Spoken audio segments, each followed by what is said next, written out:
G'day. Welcome back to Old Dad New Games, playing Greyhawk Unbound with our regular crew.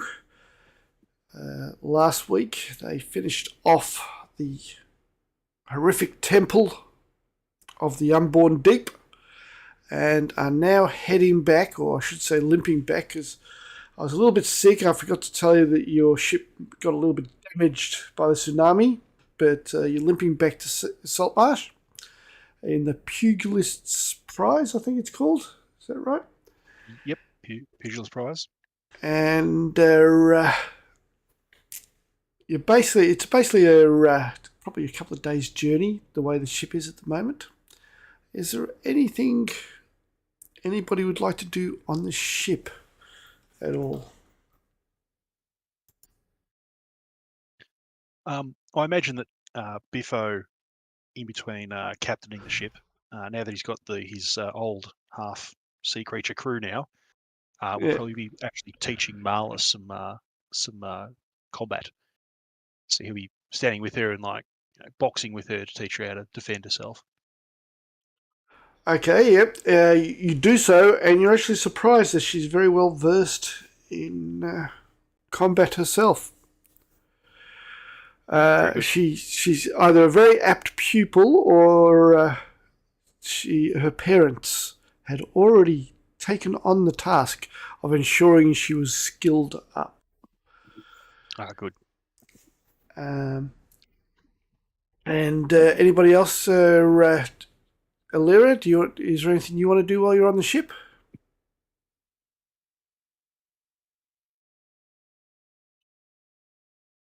You're probably on mute. There we go. I want to do a bit of paying attention to how the ship actually works and how people are steering it and everything. I'm like, maybe one of us should understand this. I'm sure in the first couple of days you will not get on their nerves, but after a week, I'm pretty sure. Yes, definitely. Copious note taking, asking them lots and lots of in-depth questions. Okay, yeah.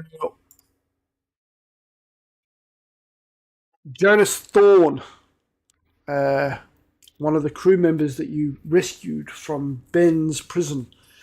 Remember Ben, the one you mercilessly plowed down with him just yelling, "Why'd you do it to Ben?"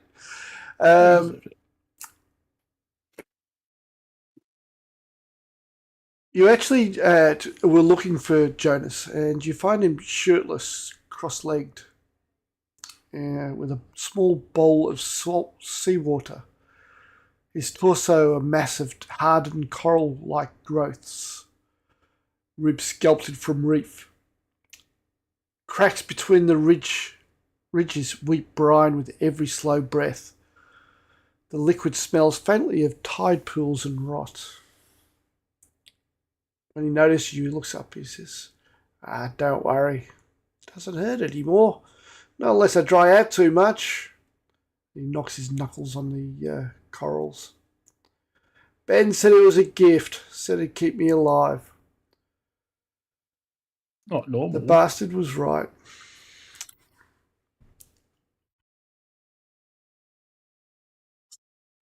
So you want to learn how to sail a ship, do you? Yeah, a little bit. I mean, I don't have any knowledge, and I don't know how many people in this boat actually do. All of our crew, well, I don't really know what happened to them, but I don't think they're around anymore. There was a lot of blood. Bad things. So I want to make sure we've got some of that knowledge here. That sounds like a fine plan. He looks down into the water for a moment. You can see him sort of drift away. Then he says, "I'd better take you upstairs and show you some knots then." And yeah, that sounds great. He puts his shirt on, and you can hear the creaking of the coral as he moves. His ribs and whatnot are sort of grinding as he climbs the stairs and goes back upstairs.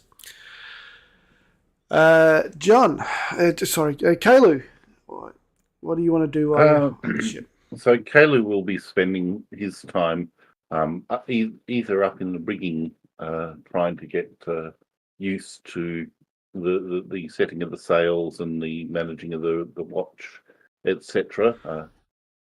Well, Myra, the lady who had her eye replaced, she spends a lot of time in the rigging as well, particularly in the crow's nest. Yeah. And then also talking to Navis about her hometown under the sea. Under the sea. Yeah. Yeah, well, Navis is very. Whenever she talks about her hometown, she speaks very poetically and wistfully about it. Unfortunately, I'm not poetic nor wistful, so I can't. But her description of the place is very warm and welcoming. It makes you want to visit, but I suppose with your army, you could one day. And she says, I would love to take you there one day. Perhaps we can go there after we've finished taking care of what Captain Biffo needs to get done on this ship, I guess. Maybe. While you certainly love to visit and see the forests under the water. While you're talking to her, you can actually smell a whiff of sort of ozone salt air as Mira's eye expels some moisture, and she says, "I'd like to see that too. I can see so much more now." Your eye, is that better than your old eye? I can see much more, and I can see at night, and I can see figures. I can see you breathing. And then she smiles at you faintly, and she says, "Perhaps I can see some beauty in the world now." And she climbs the rigging up to the crow's nest. JJ, is there anything you want to do while you're on the ship?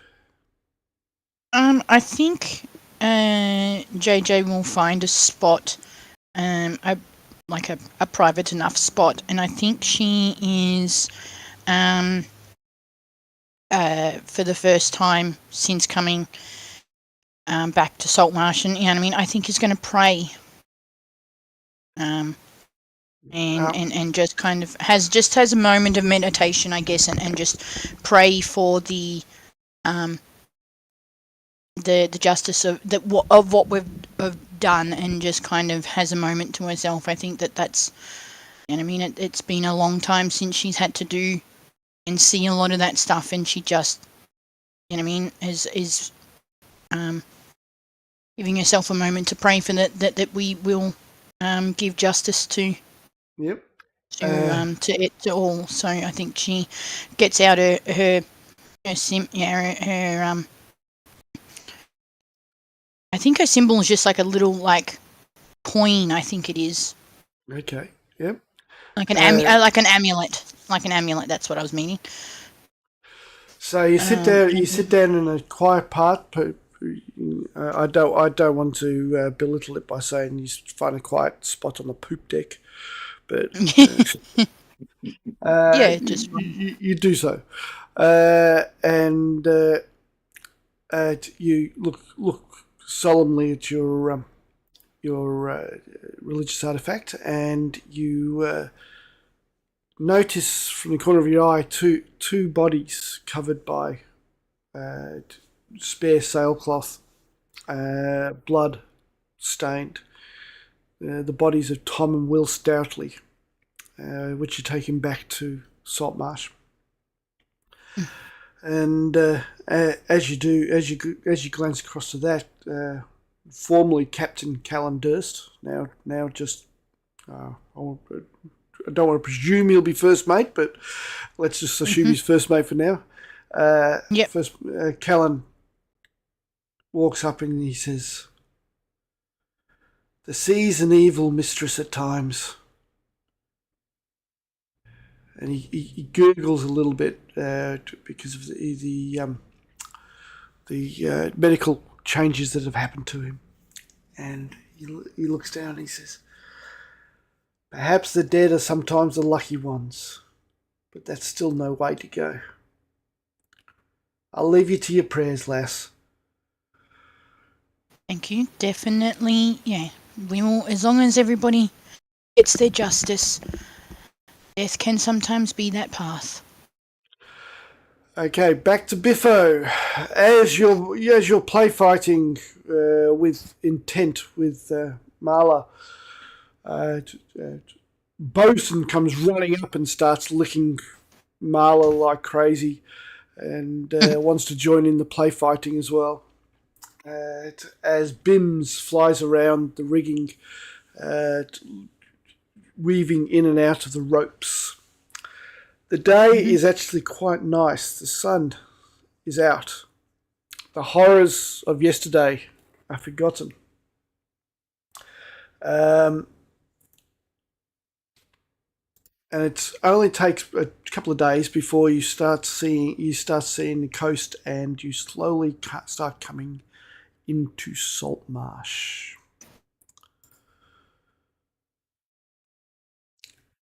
As the Pugilist prize sails into the Saltmarsh harbour, the early morning fog has not yet lifted. Townsfolk gather in a hush. The full council awaits. And Scarron. As you approach the docks, they look. The council looks at you hopefully, and then notice the two bodies on the deck. Biffo, since you're the captain, what do you do? So, all right, so we've got the bodies there. So we're sailing up to the dock. Are the crew out of sight? More or less, yeah. They're not making themselves known. They Yeah. can, yep. I mean, you got Myra. She's up in the crow's nest, and you've sort of noticed that that's where she likes to sit. So they won't be able to see her. But yeah, and the idea is I'll get the crew to sort of make themselves harder to spot. Mm-hmm. And so Scarron, I'm just going to remember it. Scarron's Anders 2IC who sent us the dodgy crew. Oh, well, yeah. He might not have known they were dodgy. Well, They were. Biffo's gonna stare at him for a minute. He has a sort of a neutral half smile, which falters for a moment, but then comes back. No, I'm going to fix that. I'll do an insight check on whether it appears he knows what would have happened. You can't really do anything. You need to prompt, like he needs to have some sort of reaction, really, to specific knowledge like that. Yeah.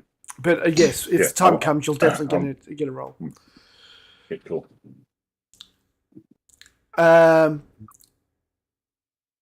Okay, so the ship docks, and the crew basically are either covered head to toe with oil skins and whatnot, so they hide their deformities. Marla is standing there, beaming at the docks, looking very, very happy, and with Bosun beside her. You're not sure whether it's your dog or her dog, Biffo. And Eliander says, looking at the bodies and the blood on the deck, obviously it's still there. He says, "It looks like you've been through some wars.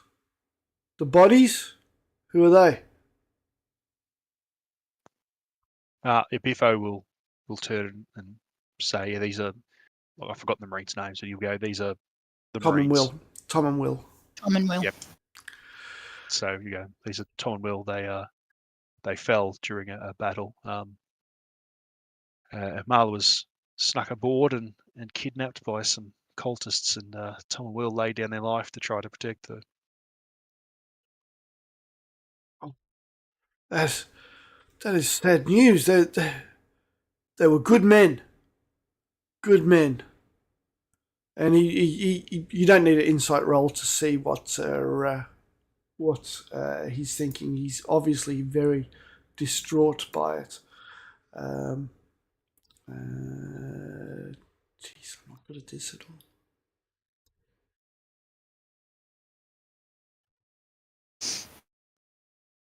Were Tom and Will Scarron's men? Oh. Were they the ones who said? Oh, You got one. it rolled off a 19. I know. He was looking the wrong way. What were you saying? Sorry, JJ. I was just trying to remember. Was Tom and Will the Marine or the soldiers that Anders Scarron said? Like, Tom and Will. Okay.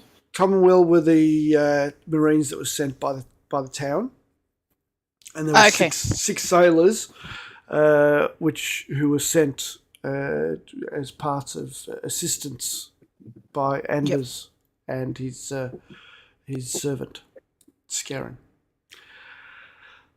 Well,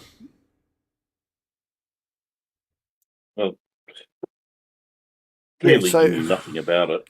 Yeah, you totally missed any clues there. You were actually stumbling off the Pugilist prize as you were as that clue was that inside clue was being revealed. Ida walks up and congratulates you on your return, but obviously very sad to see Tom and Will. And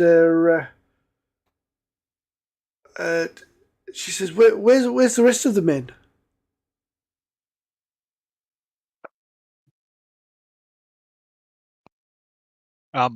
So Biffo will turn to her and get this sort of look on his face, and he'll go, "Oh, those useless, so and so's. They turned out to be cultists, and they either kidnapped Marla or found her when she was stowed away and took her to this evil island while we were exploring Morgan's Gulp." Okay. You get another chance right now because that just prompted something else. Still failed. The rolls are not good tonight. Darren walks up. I'm going to spend an inspiration on that. I go for it.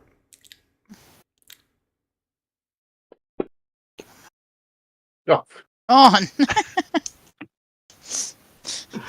The dice want to tell their own story. Yeah, they're telling the story. All right, I got nothing. Darren walks up with Anders, and Anders goes, "By gosh, you men must have gone through and ladies, of course. Ladies are just as good as men, I know." And he looks around at Ida and whatnot to confirm that he said the right thing. But you look like you've gone through hell, for crying out loud. What the hell happened? And where are my men? You say they're cultists? Did we take anything? Did they have like didn't they You have one. You have one left with who's Oh, missing an arm and a leg as well. We've got a prisoner. I forgot about him. Yeah. Well, Biffo will ask JJ to extract our prisoner. I go and grab the prisoner and say to Anders, "Your men are half the reason why we're limping back, and we had to, Poor Marla might look fine now, but she's seen some stuff that she shouldn't have had to at the hand of your men. And, we have one, he talk to him. And I just kind of push him in front of Anders. So you bring him up from the brig, and Yep. and you shove him forward, and Anders says, I just "What?" kind of stand behind him. When you shove him forward, he falls flat on his face because he's on one leg and he's only got one arm. And And then I pop him back up and, you know what I mean? Tell him what you know what I mean, told us. you don't need an insight roll to see that he looks directly at Scarron. That's obvious. And Scarron steps forward and puts his hand on his shoulder. Tell us, what did you do to these fine people? What did you do? It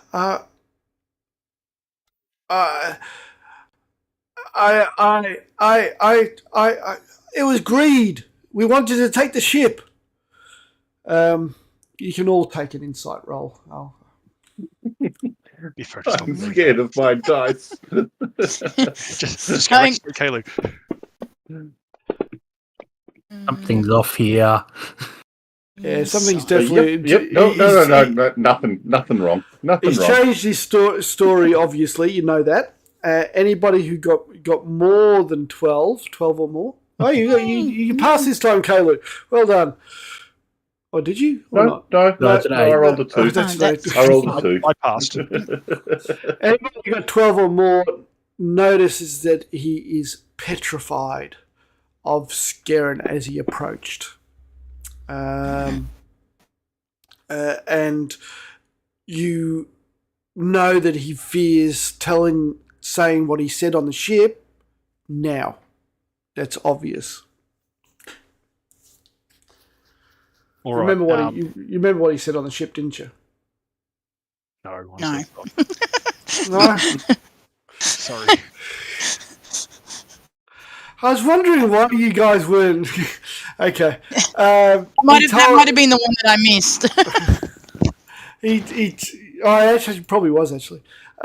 He told you that Scarron ordered him to take the ship, or ordered them to take the ship.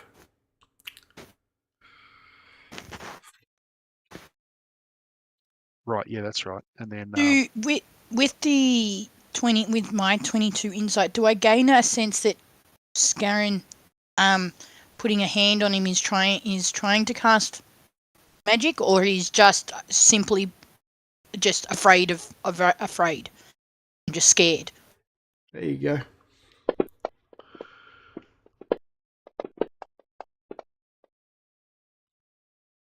Who's that 24? it's probably Biffo. Biffo. Was Yeah. Biffo. Okay. Well, Kalu is With asleep. advantage, I still failed. Jeez, that's Hey, Can let's we just say that Kalu partook in the ship's grog rations and is totally. There is something He's having seriously wrong. He's having a day. He is having a day. Biffo, you're the only one that noticed. As Scarron approached him, he turned a ring around and patted him on the shoulder with the same hand with the ring. Right. Yep. Okay. All right. Well, knowing that and remembering what was said during that session, Biffo's immediately going to turn to Eleander and say, "Eleander, please arrest this man," pointing to the sailor. Get this, like he'll sort of play it up that he doesn't suspect Scarron. Yep. And Eleander says, "Well, why? Well, of course. Would you like us to question him further?" Look, perhaps I think he's been pretty clear with his intent, and he and his men did try to take the ship. Yeah, Biffo's not going to let on that he's pretty confident that Scarron's behind all this. Okay, no problem. And So he's going to play up that fact. Oh, the men these were, solo agents, that sort of thing. And as the one-armed, one-legged man is arrested, and the town guard don't know how to put the manacles on. Just one to the arm, one to the leg. That'll be fine. Anders says, "And don't expect to get paid either. You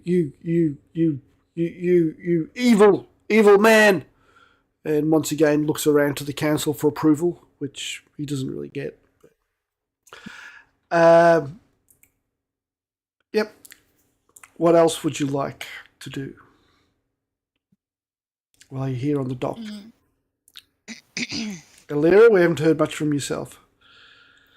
I'm just kind of aware of what are we going to do with Mara, right? She's got an estate now, and she's all by her lonesome. Well, do you voice that? Yeah, right. Yeah. Like I came here to make sure that she got what was coming to her in the good way. But yeah, she needs like a guardian or something. Oh, Galen Primewater steps forward in his rich clothing and in his pompous way and says, "Of course, you're quite right, my lady. You're quite right. I offer the funds to renovate her house so it makes it livable for her, and I propose that these good people become her legal guardians. Who seconds this?" And Ida... These good people? Like us? Yeah. And Ida sort of looks at the bodies of Tom and Will. Yeah, that sounds fine.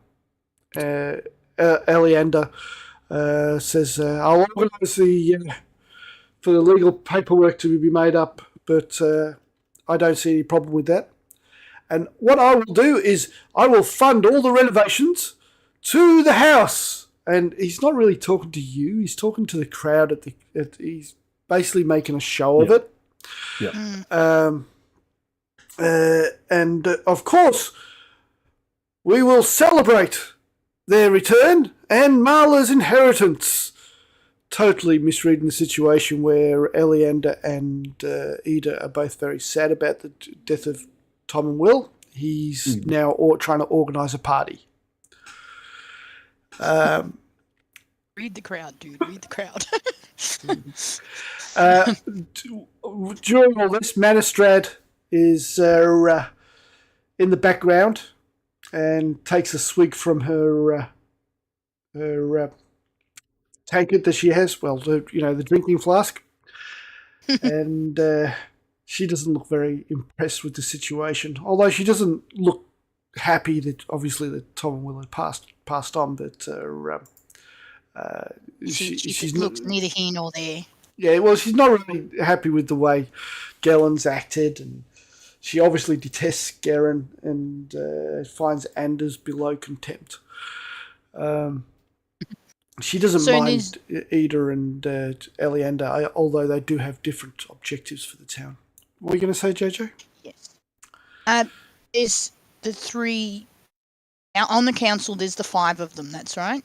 Manistrad, Eleander, Ida, Anders, and Galen. Galen. Galen. Yeah. Cool. So what's Scarron? Scarron is Anders' basically butler. He's okay. He's Anders' Alfred. Yeah, I was going to say he's Alfred. I was thinking Grimmer Wormtongue. Yeah. I'm just going to share the map for because it doesn't look like anybody's looking at the Saltmarsh map. There we go. Okay, so you're in the docks here. Yep, and we've given them a rundown of of what we've done. Yep, and a couple of 4 or 5 people, dockhands have come with wooden planks to carry Tom and Will's body away, and Ida says, "We'll take them to the Temple of Procan for preparation for burial. We'll have a funeral tomorrow morning. It's a good Biffo will idea. say, thank you. And they're taken away. Now you guys are free to do what you want around town. If there's anything you want to buy or rest, you've got rooms at the Wicker Goat, which, if you do not remember, is here. Oh, it's down there. I thought it was up. I don't know why I thought it was up. Memory. There's a wizard in this town, right? Yes, there is. Yes. Is it the evil wizard or a different wizard? Oh, I think he's a bit sus. But Well, he's a wizard of the coast, so Hey. Keladek, that's right. Who? Isn't it Keladek? Yeah. Oh, that wizard. Oh. Yeah. Yeah. I haven't introduced him yet. But yeah. Oh, okay. I'm just went thinking of through- the. I use tiefling. Quartermaster of Years. Yeah. How do you say it? I always Captain call it. Zendros. Yeah. I'm trying to find it. I always lose it. Where is it? Oh, there it is. Yeah, they've met Captain Zendros, but they haven't met the wizard yet. Okay. Easy. Well, I would like to meet a wizard. Because A wonderful wizard. he doesn't have to be wonderful. He just has to be a wizard. I'll take just a regular wizard who's not wonderful. I'm trying to find it. A while since I looked at this, actually. Yeah.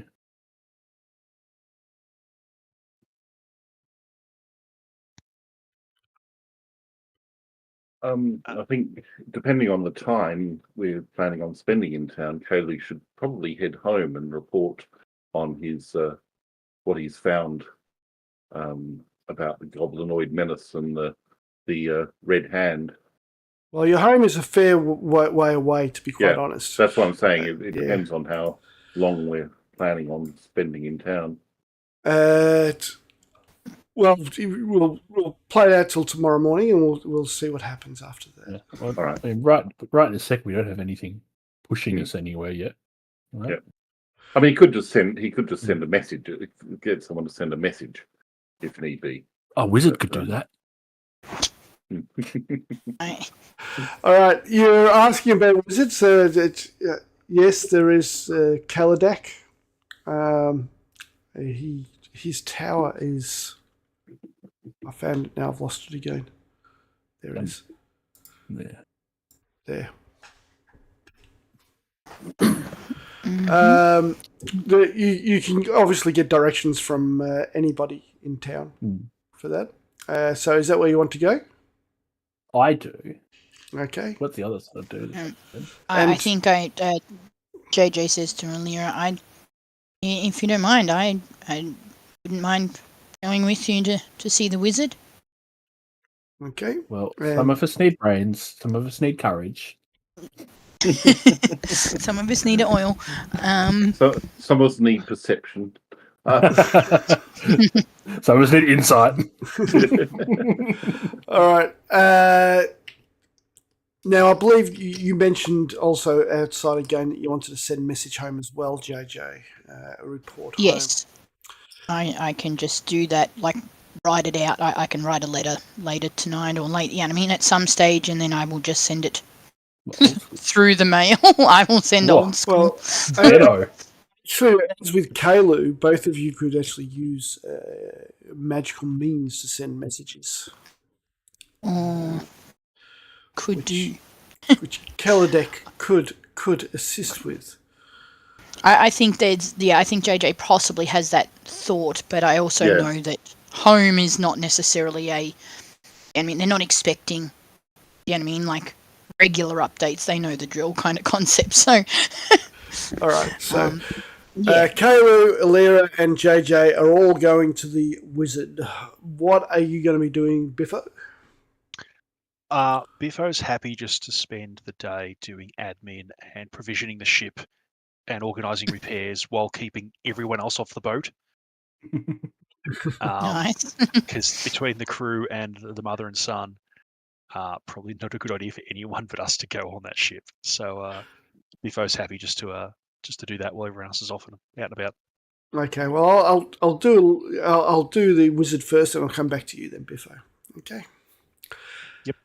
As you make your way to the southern part of town, to where the tower is, once again, Kalu, as you go over that bridge, this bridge here, you do feel a sense of unease. Not totally uncomfortable, but a sense of unease. And you make your way down to the tower, which is sort of in the less populated part of town there. It's a 3-story tower, and it is home to the resident sage and wizard. Kaladek the Unspoken is his name. You knock on the door, I assume. Yeah, I go up and knock. Hello, Mr. Wizard. After some time, this gentleman comes down to open the door. Sick. Ooh. Potty wizard. Bit of a thirst trap for you, is it, Jojo? I reckon he probably for JJ. Yeah, possibly. He's very shiny. He's very shiny. He's very shiny. Very shiny looking man. And he says in a very deep voice, which I cannot do also. Oh, damn. I'll just describe this stuff. Can I help you? Are you the wizard? I am a wizard. Okay, so you're the wizard. Cool. I'm from a town called Weathermere. Have you heard of it? It's a few days away. Oh, I'm sure I could look it up. Why would that be of interest to me? There's some weird stuff happening there. Like people are disappearing, and something feels kind of spooky about the town. Something's off. It's not right. People are getting afraid to go out after dark. General spooky stuff. Oh, sounds intriguing. Again, why is that of interest to me? Well, I mean, it sounds like it's something magical, and you're also something magical. So I kind of thought you might be able to help us out somehow. I used to be a child. You used to be a child. I'm still not interested in you. Well, you don't have to be interested in me, but it's a magical mystery. I thought wizards love magical mysteries. I'm currently working on something. I have a list a mile long. You're wasting my time. I would love to see a piece of parchment that long, by the way, if you actually have one. And he sort of stands up to his full height, and you realise he's actually 7 feet tall. He's very tall. And he looks down at you, and he says, well, if you just came to tell me about your magical mystery, well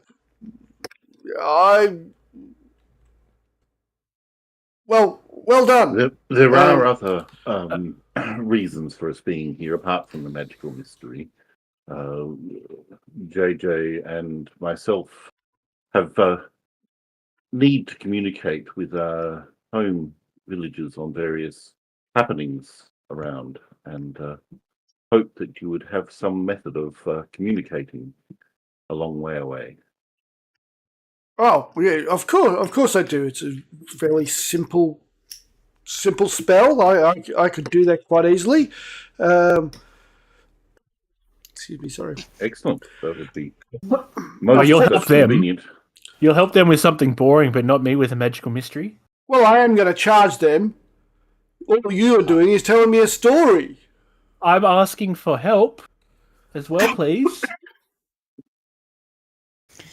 We have seen, pardon my calling, we have seen a lot over the last, few days in this magical mystery, and it is very frightening. Well, And- everything you've done so far has got nothing to do with his magical mystery. I That's don't his know what magical backstory. mystery. I don't know what magic mystery is going on there. Could be the same thing. It is. I don't what know what magical mystery is going on. What I have seen and witnessed over the last few days here in Saltmarsh is very, very unsettling. And justice needs, I need help to bring justice to these people, which I would be of great gratitude if you could lend your help in whatever way you could. Yeah. You're those adventurers, aren't you? I've heard of you. You've done some pretty amazing stuff, I've heard. I've heard better, of course. But, no. I'm sure you've heard lots of stories. I don't really fancy myself. I like my own feathered bed, and I like my own hearth and my books, and I'm So quite happy here. what kind of magical mysteries interest you then? What is taking up some time? Maybe we can be of help to you to unburden some of your time, so you could help us later on. Okay. Well, I'll keep that in mind. What, you're a paladin, I assume, judging by your garb, your holy symbols and whatnot, and some sort of ranger, are you? And you're obviously a cleric.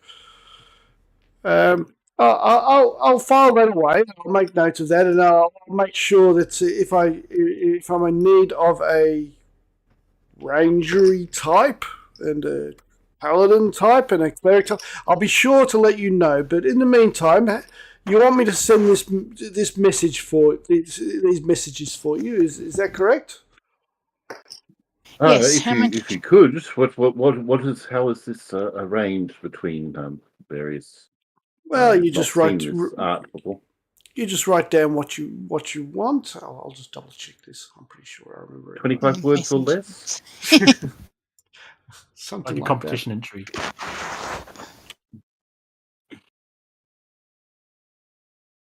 Well, I was thinking more like a sending spell.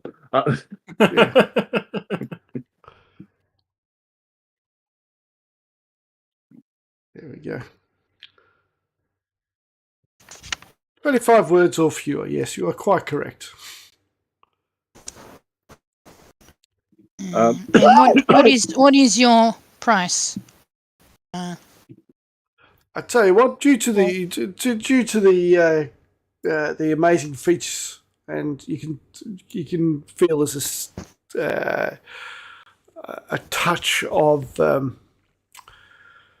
belittlement in the word amazing. I'll do it for nothing for you. Perhaps just for a favour when I have call upon you, and we'll call it free for today. But if you want to write out your messages and just send them to my tower, I'll send them off. Obviously, I need to know. Hang on, he needs to know what.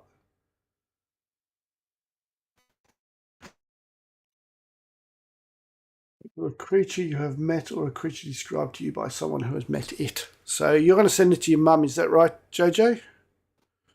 Yes. And Kalu, you're going to send it to... And I would be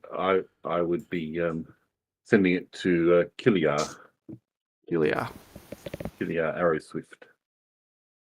Okay.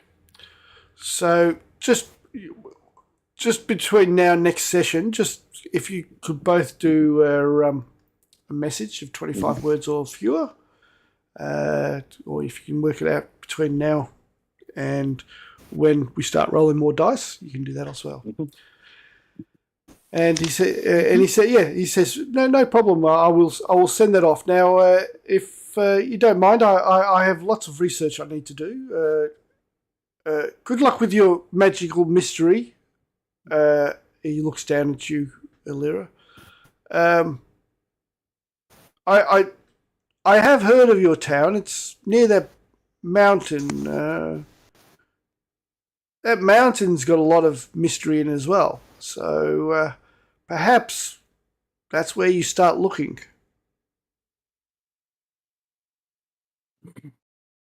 Well, Alira's a bit conflicted because all of the wizards in her books are always all about magical mysteries. So she thought he would just be like a book wizard. And so she's a bit disappointed, but also like, oh, it's a lead, but I mean, he's an asshole. He was mean to me. All the wizards in this town apparently are assholes, and it's not how I've done them. It's the way the book's written. Yeah, everyone's got something else going on. His name is the unspoken. The high-level NPC is not cooperative. Yeah, I wonder why. I have, I think, my message that I need to send. Okay, we're back at level 11. Yeah. If you just post that through. Danger in Saltmarsh. Oh, go again. Danger in Saltmarsh. Danger in Saltmarsh.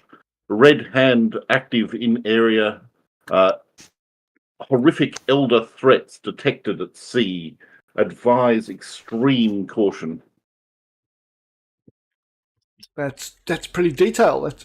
I've got shadows of Zulu there. I don't know if anybody knows the reference to Zulu. Rorke's Drift? No. Yeah. Nope, sorry. I was tempted to do a Jester style of hello, it's Jester here. All right, let's cut across to Biffo. As you are working on your ship, and the crew are actually very efficient, and you're enjoying a bowl of fish stew that has been suitably seasoned and is quite tasty. You see two people starting to approach your ship. Winston, the halfling, and the dwarven miner, who I've just forgot her name for some reason. Manistrad, approaching your ship with intent. All right. Well, I'm assuming I'm on the deck. Yes. So I'll stand up, walk down the gangplank, and meet them on the pier.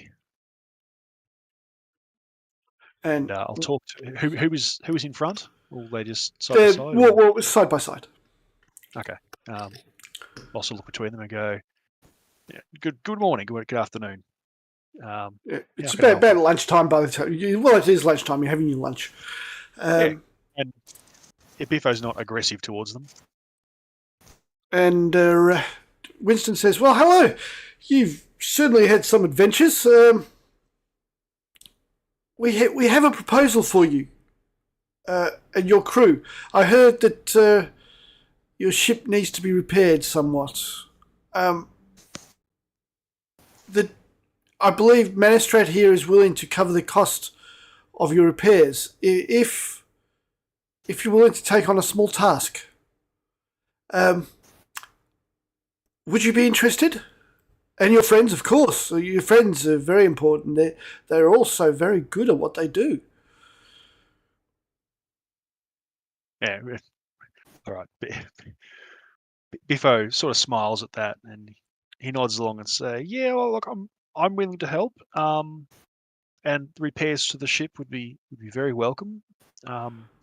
However, I might have to discuss it with my friends about whether they may want their own payment for this task. I'm happy. No. There'll be additional payment. But we know your ship is not seaworthy at the moment, so we figured maybe a small task in the mines would be okay. A minor task. There it is. He looks a little bit worried that you're going to say no. Let me elaborate. And Manistrad takes a swig of her drink, as if she was annoyed that he didn't just elaborate to begin with. I have secured a contract with a new town that we with the people of a new town that we have just engaged with communications with. In the Underdark. In the Underdark they are. They're gnomes. They're gnomes, and they've got a little bit of bother down there. And they're willing to pay for a group of adventurers. They asked Manistrad here, who made contact with them because one of their mine shafts opened up into one of their main thoroughfares, and they're friends now, aren't they? Aren't you, Manistrad? And he turns to Manistrad for some help. You're friends with them now. Well, friendly enough, I guess, she says. Friendly enough.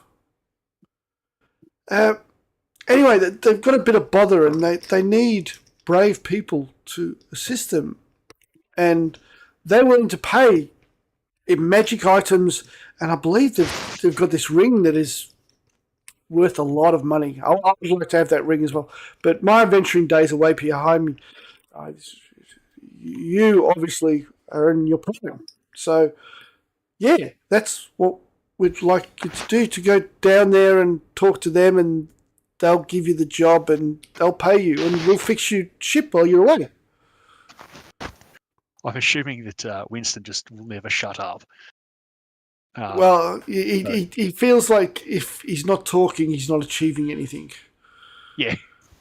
So Biffo will look at Manistrad, give a bit of a nod, and then walk up to Winston and just give him this almighty smack on the shoulder and just go, "Winston, you're a great salesman. I'm in."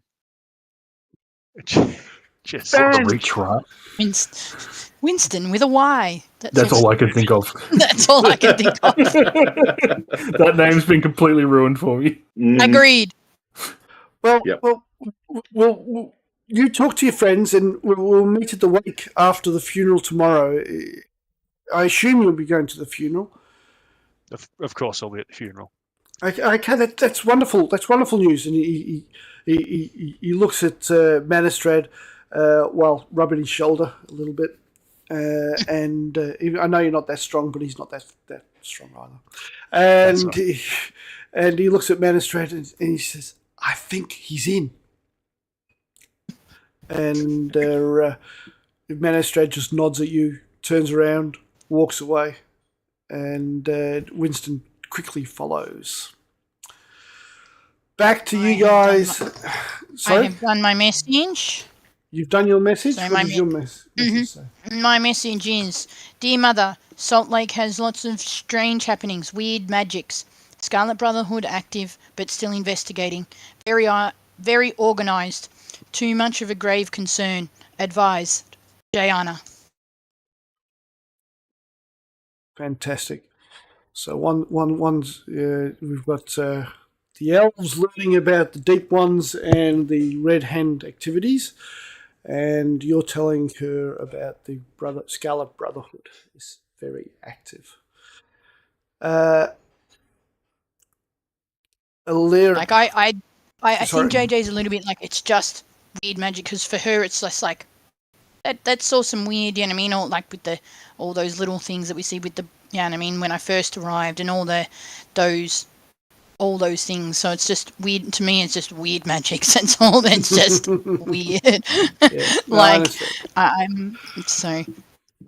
Okay. Alira, did you want to push the magic mystery anymore, or are you going to let him shut the door on you? I get the feeling he doesn't want to help me, so I will, in a huff at the end of the conversation, go, "Fine, I'm going to church. At least they always help." All right. Well, Stop in the morning. All right. Now, I thank him for his message before we walk out the door. Sure. Now, are you guys, just so I know for future reference, are you guys going to be kipping on the Pugilist prize or at the Wiki Goat?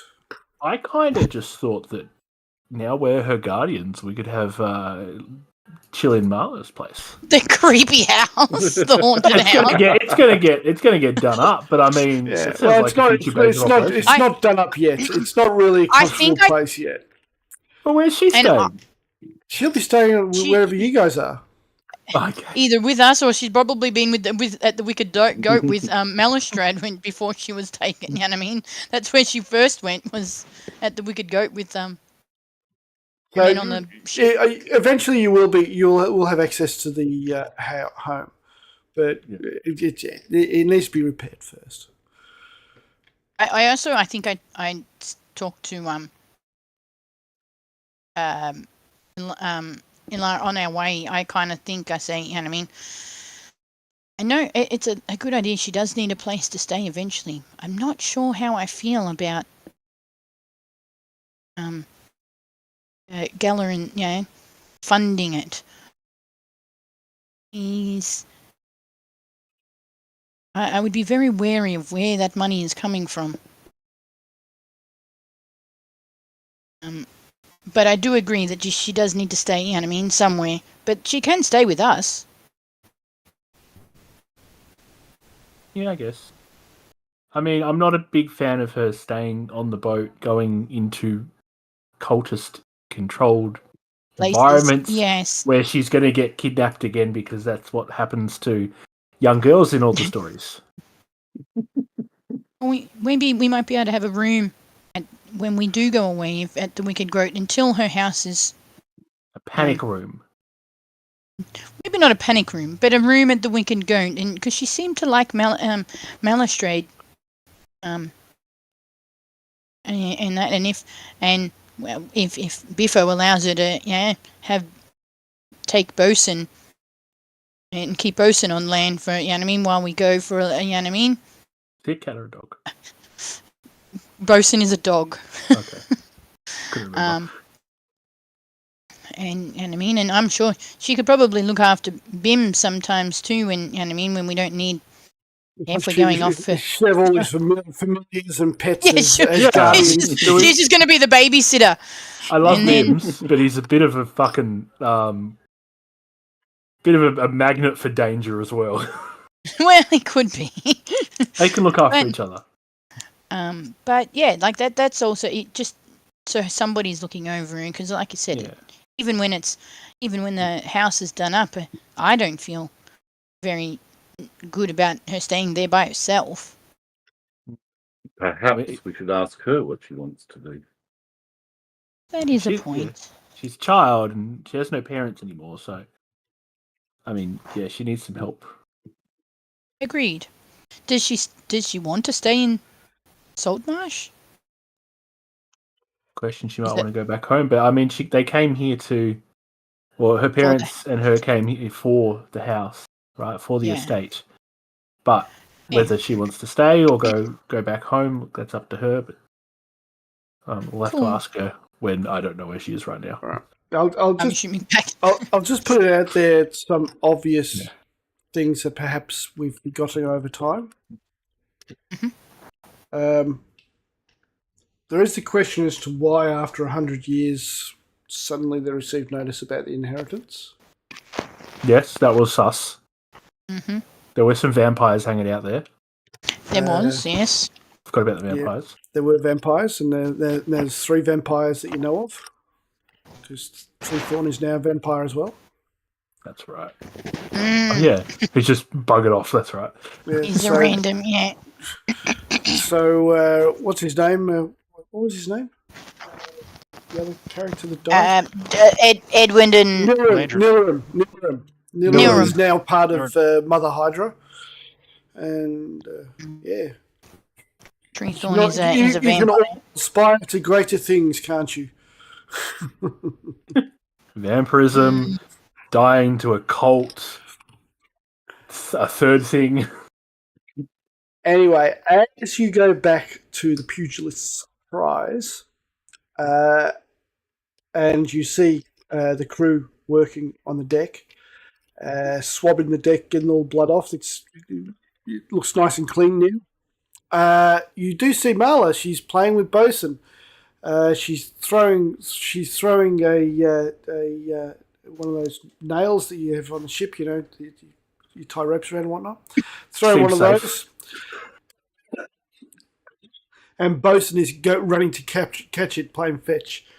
Oh. And she's giggling and she's happy, and Bosun seems to love her. And every now and again, he looks towards Biffo, who's working, just to make sure that Biffo's okay as well. And that might make your decision easier as to what Marla wants to do. But you get back to the Pugilist Prize, and I'm still not sure whether you're staying the night on the Pugilist Prize or at the Wicked Goat. I think Kaylee would certainly feel safe, more comfortable on the boat than in the house. Well, the Wicked Goat is the tavern, but the boat. Yep. Yeah, but a boat out in under the sky rather than in a building. And obviously, Biffo would prefer to be on the boat, I'm assuming. Yeah, I'll stay on the boat. So one more person, JJ. Yeah, we'll stay on the boat. Yep, stay on the boat. Okay. Is there anything else you'd like to do during the day? It is now lunchtime, or just after lunch, probably 2 o'clock, 3 o'clock. Is there anything else you would like to do? And Biffo, do you tell them about the job offer? Yes, Biffo would. So I guess as the crew walk up, or the group, they're not the crew, Biffo will stop what he's doing, probably hammering a plank in somewhere, and call them over and say, hey, we had Winston and Manistrad offered us a bit of a job. They've bumped into some gnomes and want us to go, I guess it was make friendly contact, or that was the... No, they have a job. They have a job. They've already made contact with the gnomes. They've been talking amongst themselves. Winston has a contract, which is threatened by recent events in the gnomes' town, and they need adventurers to take care of this problem. Right. Yep. So, look, they've offered to pay for the repairs on the boat for myself. They've offered also to pay you guys separately. And I said, it's up to you guys. I'm not here to push you to do anything. But it probably would help with some goodwill in the town, and I think use a good fight. I was going to say, JJ goes, I'd like to be on land for a few hours. Would be, you know what I mean? A day or so would be nice. As she looks at, how everybody else is like more comfortable to sleep on the boat, she's like, I would, you know what I mean? Yep. Wobbly. It's not a bad, you know what I mean? The face is not like, oh my god, it's horrendous, but you'll see the face, you know what I mean, in her face of like, she's definitely a landlubber. Yeah, the idea of going back on the sailing ship is... Yeah. I'm not going up that river, man. There's tigers up that river. Yeah. And, so she'd be like, yeah, that sounds... And I agree there, Biffo, that it'll give us some more around town and more presence and some more, maybe more information as well. So find out what these goblins are up to. Is that what because Winston said about goblins. Gnomes. Gnomes, my bad. My bad. Existence. Slightly different, but they both start with G. I was going to say small and G. Gnomes. Goblins. That sounds like a plan. If we have to find where they're staying first, because presumably they're nomads. No. Somebody please stop this man. I mean, seriously, just stop him. You only, you know what I mean, you get, you know what I mean, 2 puns per night. That's not going to stop him. 4 puns. Okay. Well, you spend the night. You spend the night on the boat in JJ's Well, we case. wouldn't want them to be gnomeless there now, would we? So That's it. I'm going to mute his mic. We're going to mute him. Suddenly, Kaylu exploded. You stay the night on the Pugilist prize. JJ obviously looks a little bit uncomfortable in it, but she'll wear it for the night, knowing that she'll probably be spending the next few days on land at least. And the next morning, you make your way to the Temple of Procan, which is up here. The low wind whispers through the tall grass as the town gathers on the hill, which is where the cemetery is.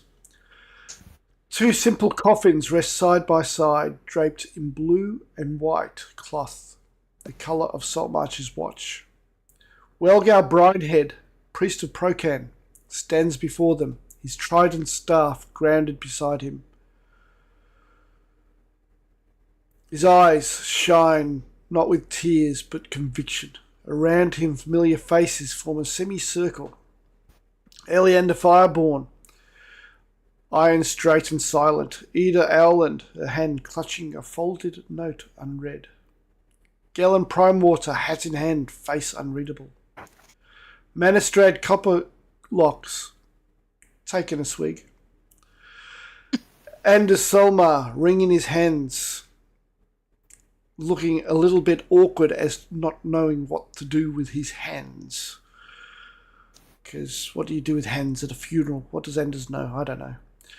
Behind him stands Scarin, a statue looking suitably mourning. It looks in suitable mourning mode. Captain Zendros of the Faithful Quartermaster is present too, her crimson cloak pristine, her expression indifferent but polite. Behind the crowd, Kreb Shankar of the empty net smokes quietly, eyes darting towards Gellin every now and again. Gellin obviously is trying to avoid the eye contact. Ingo the drover stands at the rear, cap in hand. He looks... Actually, JJ, could you do an insight roll? Just JJ in this instance. well, no point in Kaylee doing one. you might have sobered up overnight.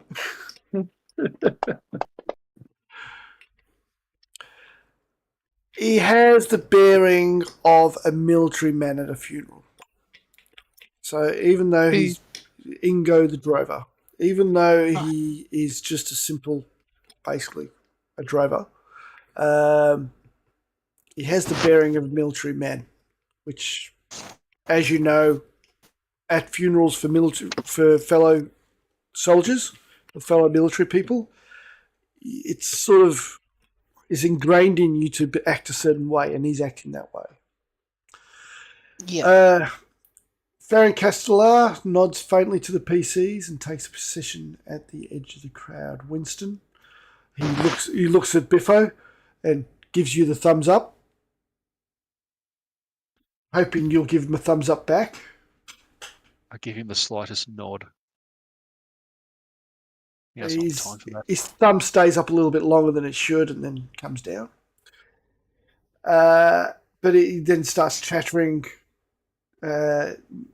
endlessly towards the person next to him, who happens to be Craig the town's gravedigger, who is bearing him. They're actually neighbours. So. And there's a small honour guard of what's left of the Marines. There are exactly 6 Marines left. Polished and precise, line up before the graves. Welgar begins the eulogy. We come to honour not just the dead, but the duty they died fulfilling. Tom and Will Stoutley were more than Marines. They were sons of Saltmarsh, lovers, friends, brothers in arms. The sea claims all things in time, but these two are taken. Taken by treachery, and though their blood now wets the tide, their memory will salt this town's bones for generations. He gestures to the sea. Procan's waters rise and fall, and so too must we. But let us remember them with not just tears, but with action for Saltmarsh and for each other. And he looks purposely towards you, Biffo, and then to each of the party members.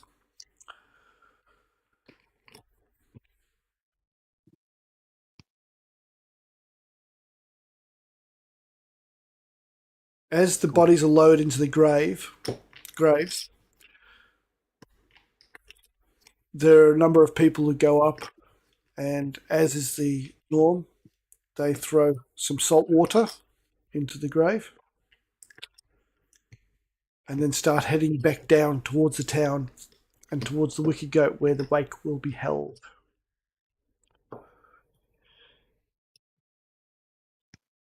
Does anybody Biffo want to will do join. it? Well, Biffo will do the same thing. He'll go and tip some seawater in. And does anybody else want to do anything else or approach anybody else while they're at the funeral? Jeez, the whole town's here. Yeah, these people were loved. These people were loved. But essentially, I think, I've only described some of them, but basically the whole town did turn out for them. I think It's also a small Caleb town. would so- sing a brief elven funeral song. Probably brief for human, but for elves it's It's like Treebeard. brief You for can't- elves, but for humans it's I was uncomfortably going to say, you long. you can't say that and then not sing like, come on, a couple of bars. Come on. Given my throat at the moment, no, I think I. Oh yeah. yeah. And I've already damaged you with puns. You don't want me to damage you with my singing as well. I think you owe us a song now because of the puns. I think JJ just goes up and does, you know what I mean, says a little prayer as she goes, as they and goes up after everybody else, and just says a little prayer and Say a little prayer for you. And then something like that. And then and then you start heading back down to the Wicked Goat? heading down, back to the Wicked Goat. Okay, and Marla is there with Bosun. Right, I was going to say riding Bosun by now. By the way, Bosun now has studded leather armor. Ooh, he's got a doggy jacket on. He's got a studded leather doggy jacket on. He's got a doggy jacket. Very cute. There was no studs where you can sit though, because you could actually ride him, Biffo, if you really wanted to. Biffo probably. Go on. As I say, Biffo probably wouldn't ride him. Biffo's attitude to Bosun is that Biffo doesn't own him, so Bosun's free Marla to does. do what he wants. Really, He's a free dog. He's a free dog. Cute. And you start heading back down, and you head to the Wicked Goat for the wake. Now, basically, sorry, JJ. Just as we're walking away, I do want to keep an eye on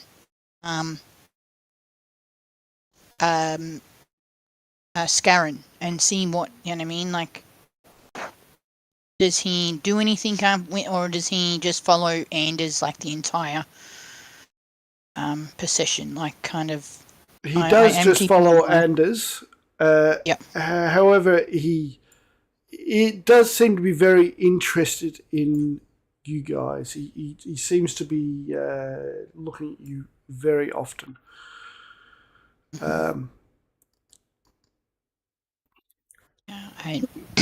Excuse me. I haven't done this much talking in a week. And you are now at the Wicked Goat. Basically, the entire town has turned out for the wake. I've put your tokens Really? there, but that's just Okay. so you're just inside the tavern. That's all. Mhm.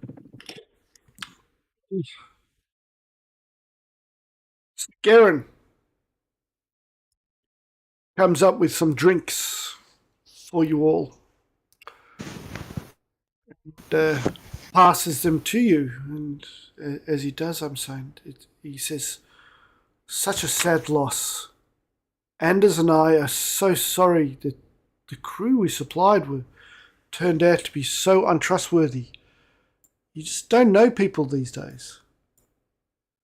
Did you hear?" Hear what? You what? Oh, he didn't make it. Who didn't make what? Oh, the other crewman. Died from his yeah. wounds last night. Fever got him, apparently. That doesn't seem right. He was stable. He's been on a ship, all. We've kept him alive fine. Yeah, he would have died like a week ago if that was the problem. Well, I don't know what to say. I'm just a simple butler, but yeah, it's unfortunately he passed last night. I thought Eliander would have told you.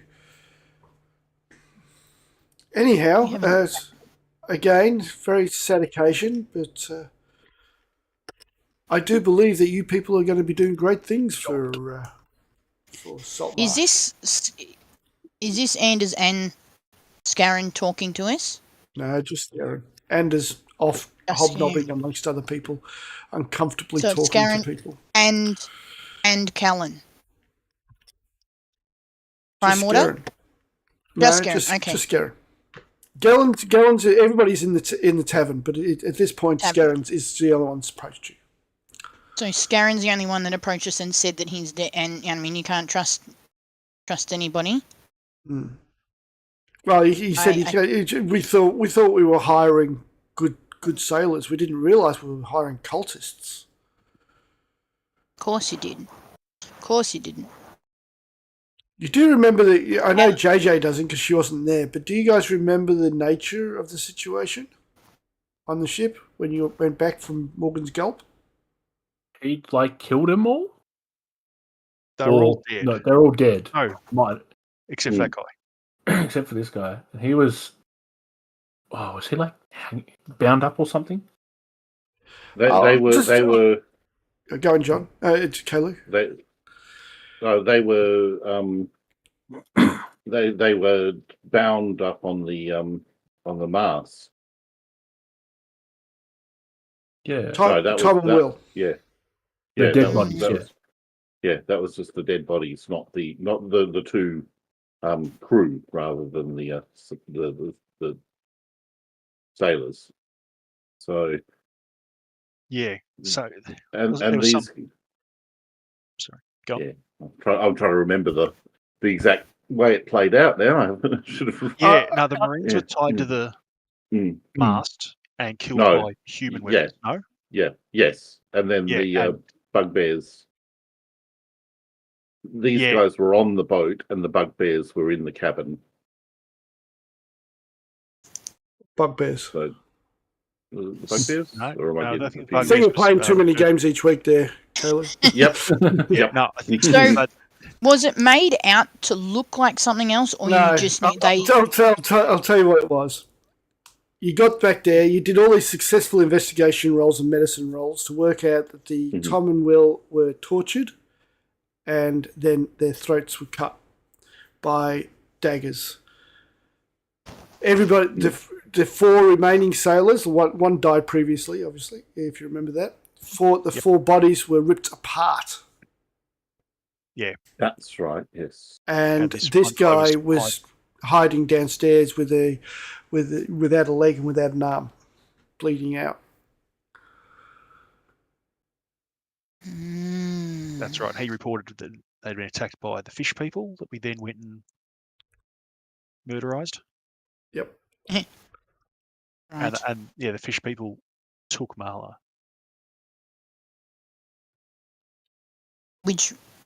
Right.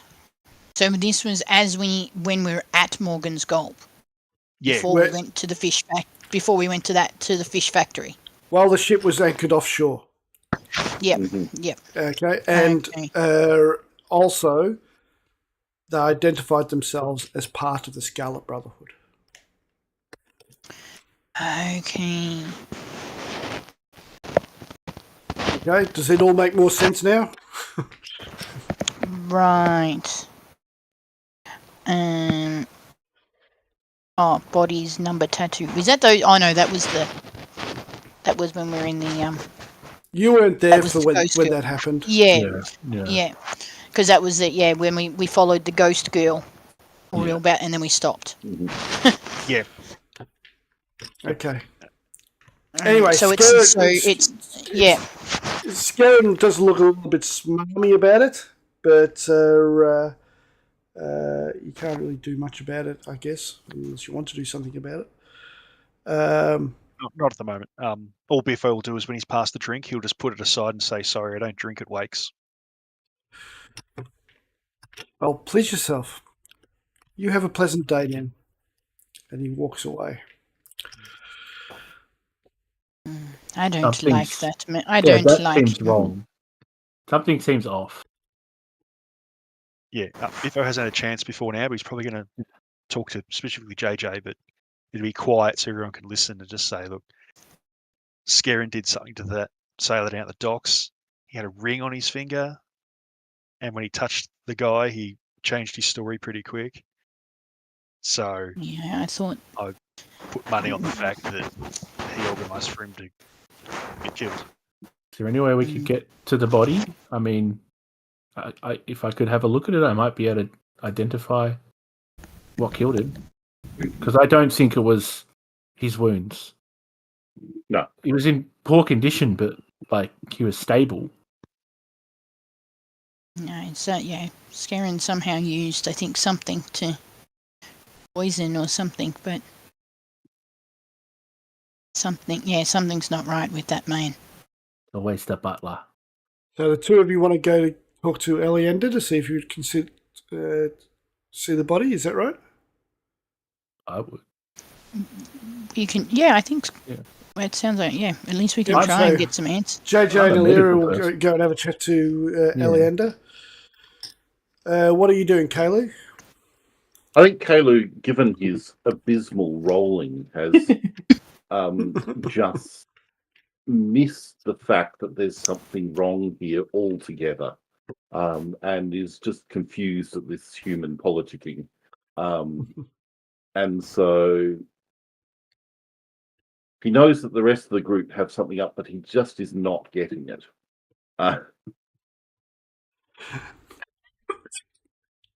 So I suspect he's just going to enjoy the food at the wake. Quietly watch these human rituals, morning rituals. Kaylee sort of take up a vantage point where you can watch these human rituals. You're next to this post over here, Biffo, when behind you you hear a voice in your ear. Oh, it's not Winston. No. Funny thing about funerals, make the loud mouths look noble, make the dead look competent. Huh? Seems like you're making more friends, Biff. Huh? Ned is behind you. Yeah, I thought, and I was like, the one person I didn't want more than Winston.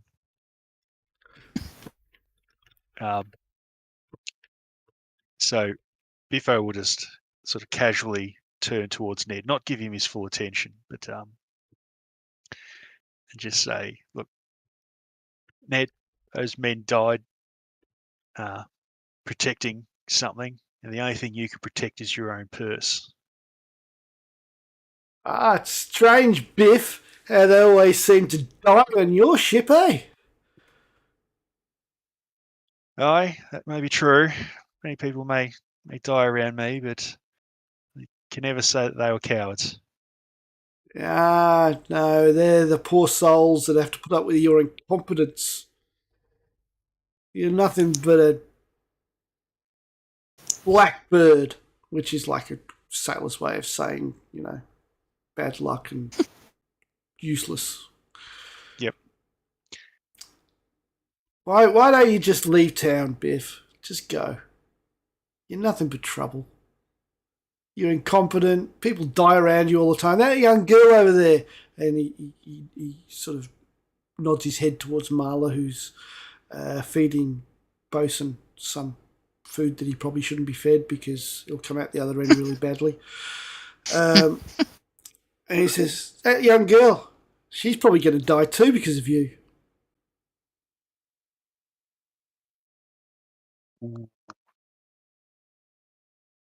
It's probably the one time that Biffo doesn't want to start a bar fight. Yeah, that's what I thought.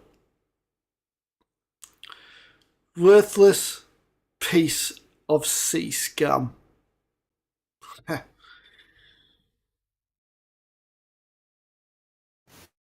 Oh, it's very tempting. It's very in character for him to swing a fist. Fight at a funeral, do it. No, he's now going to fully round on Ned and say, Ned, the only thing that's keeping you upright at the moment is the respect I had for those men. But if at any time there is any opportunity, you and I are going to have words. And with that, then Biffo will walk off. Okay, let's do this then. He's going to be a coward. He's going to try and take a swing while he walks away. And of course, when Biffo says have words, he means fight. Yes. Yeah, I was going to say, Biffo doesn't have words.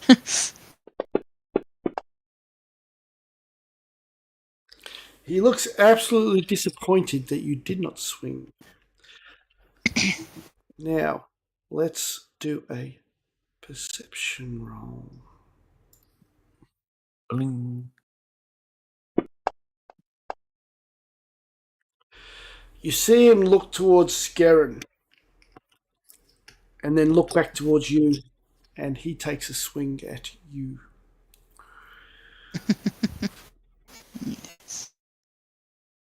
Well, that's very rude, but also excellent. So everyone, is there anyone paying attention to us? They'll see that Or he just- threw the first punch, yes. Good. All right. Well, Biffo will take a step back to dodge. Is it just the one? Yeah.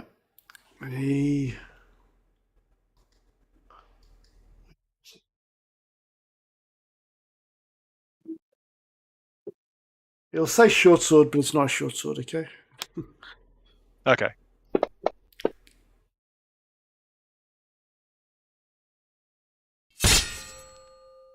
Now you dodged, so you increase your AC, is that right? Or is it disadvantage? Oh no, you can't dodge. You can't take an action because you're not caught by surprise, but you can't take an action. We'll have to roll for initiative if you want. And I'm just describing how Biffo's trying to make a show that he's not the aggressor.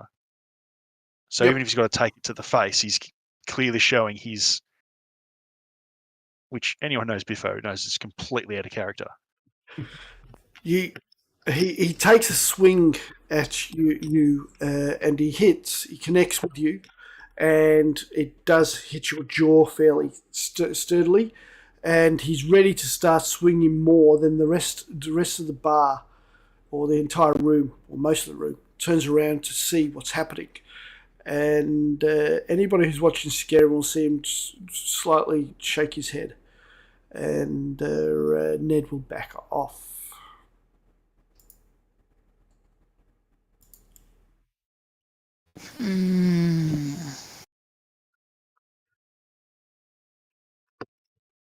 Biffo still standing? Yes, you're still standing. Yeah. You're used to more than that. Yeah. You that's take him what I on. thought. You take him on Dagon for Christ's sake. Ned's just a local thug. Yeah. Biffo will say quite loudly now that sort of everyone's looking at him and go, "Of course, Ned, you'll only take a swing when someone's back's turned to you." But Biffo doesn't make any move to. He'll storm off. You'll get yours, Biff. You'll get yours. You'll get the rest of these people killed. Sorry? How obvious the rest of the room was at the glances at...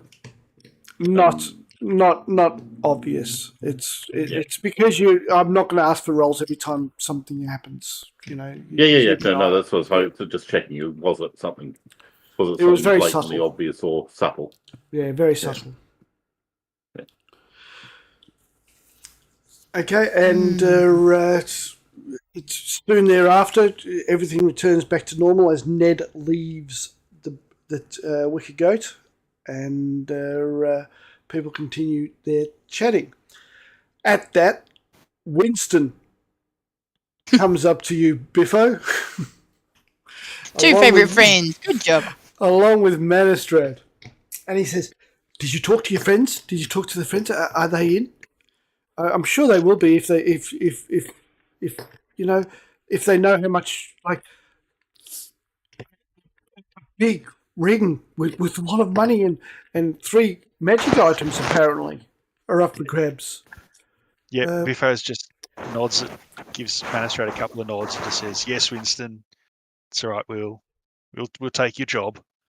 Oh, fantastic. And you can see that gold peace signs, I was going to say dollar signs, but gold peace signs are starting to ring behind his eyes because his contract might be saved. And Manistrad says, "I'll take you to the mines in the morning." "Oh, no, actually, I'm going to be heading there this afternoon. Will people be okay to go there this afternoon?" Should be.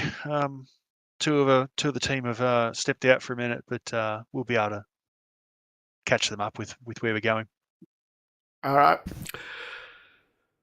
Sad loss. My condolences. And then she wanders off while finishing off her mug. Back over to JJ and Alira. You are approaching Eleander, I believe. Yep. Mm-hmm. And yeah, for Eleander. Yes. He looks a little bit unsteady on his one leg because he's got a peg leg. Yeah. We heard that prisoner we brought back died overnight. Yeah, fever. Must have had infected wounds, I'm guessing. He didn't. They weren't infected. was somebody watching him? Yeah. I had a guard on his. He got 3 squares and he had a healthy appetite, and then overnight he had a fever and passed early in the morning. That's not what somebody with a fever does, though. And he was stable, right? Well, not stable as he could be with what he had left, but he was stable, right? I tended to him myself. Would we be able to go and see the body and see the guard, talk to the guard that was watching him overnight? Of course, yeah. Just be my guest. Here, and he waves over to the bartender, bring him a piece of parchment, and he writes down an authority for you guys to go to the guardhouse and inspect the body. He says, "I'll just give this to the man on duty," and yeah, of course, but you suspect foul play. Why would somebody want to kill him? He was half dead already. Yeah, somebody killed all the other sailors on the ship. Right? We assume it was the cultists, but we don't have any other evidence. Actually, you didn't assume that. You were told what happened. We were told that, but... No, you were told what happened. You were told that the sailors that Scarron sent were told to kill the Tom and Will and take the ship. I think I tell Oleander, he told us, which he couldn't tell you guys before Scarron taught on the yesterday. He told us on the ship on the way back that he's the Scarron's sailors who sent him, you know what I mean, were told to kill and take the ship from us. That was their mission. We would send shady people. You're telling me that Anders is behind this, and as you as he says that, you look towards Anders, and he's putting some finger food into his mouth, although he missed his mouth and dropped it down the front of his shirt. Not Someone's behind it. Not Anders. Anders, I don't think. Look at him. But I do think his butler, on the other hand, Scarron is behind it. Scarron, I think, is. What motivation would he have to take your ship? Who knows? But we've seen everyone around him cowering in fear whenever they interact with him, especially that prisoner we brought back. I also feel and have seen him, and I think there's you know what I mean, how we were talking, I think there's smuggling and things happening that he might be part of, and that's where he wants the ship for. Look, this place has always been full of smuggling. I mean, just look over there, that dandy over there. We know he smuggles, but we can't do anything about it. And he nods towards Gellin. You know? Of course, everybody knows. It's an open secret, but we can't do anything about it. There's a difference between smuggling and the cultists and what is it, the Red Brotherhood? Whatever. The Scarlet Brotherhood. The Scarlet Brotherhood, the Red Hand. Oh, there's Scarlet Brotherhood. Now you've mentioned that. Who's Scarlet Brotherhood? I'm not entirely. I'm still investigating it, but it's a very organized, kind of underground. But I don't know much. But his men said that they had. It was his men, Scallon's sailors, that had the insignia and stuff on them, wasn't it? They all had a Scarlet Brotherhood thing. Yes. All of these, and the one that is fallen overnight, they all have insignia for the Scarlet Brotherhood. And they were sent by Soren. I keep calling him Soren. Darren, yes. Darren, Water Chaser. And they were sent by him, so I don't know exactly. I'm still trying. Eleander can't help but look towards Scarron, and as he does, Scarron looks at him and toasts him with a smile. And you can see Eleander thinking. Things are starting to click. Yeah, he sobers up quickly because he was a little bit drunk. I was going to say that before. He was a little bit drunk. On his one peg leg, but he sobers up quickly. He says, "Look, go to the watch now, and the body's still in the cell.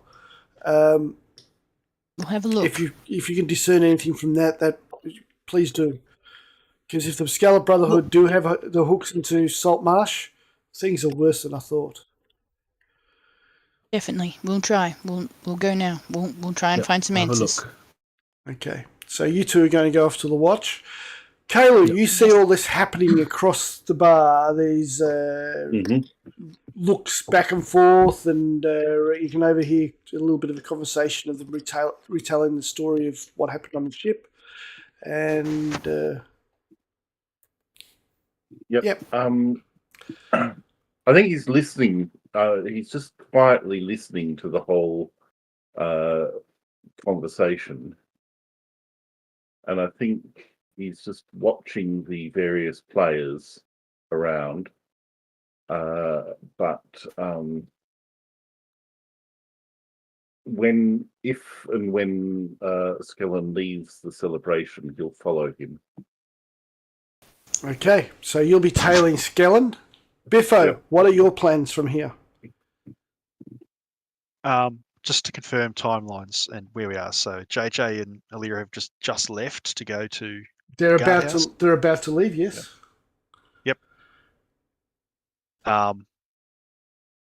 So he'll scoot over to them first and say, "Hey, don't take too long. Magistrate wants us to get on with that gnome job, but also watch out for Ned, because I'm guessing the fight has sort of happened." Yep. Mhm, Yep. mhm. So he'll be like, "Yeah, watch out that Ned. Something's up with him as well." Okay, good to know. I'll Um, circle back to. Where do we want to meet for before we head to Malistrades for the job? I guess meet at the gate. Is that where Magistrate Yeah, is you can going just to meet meet us? to the gate. I mean, when she's in town, she stays here at the Wiki Gate, so she's here now, and yeah. Oh yeah. All right. Okay. Well, yeah, we'll meet at the front gate. Can And do. Biff will then probably go over to Kalu.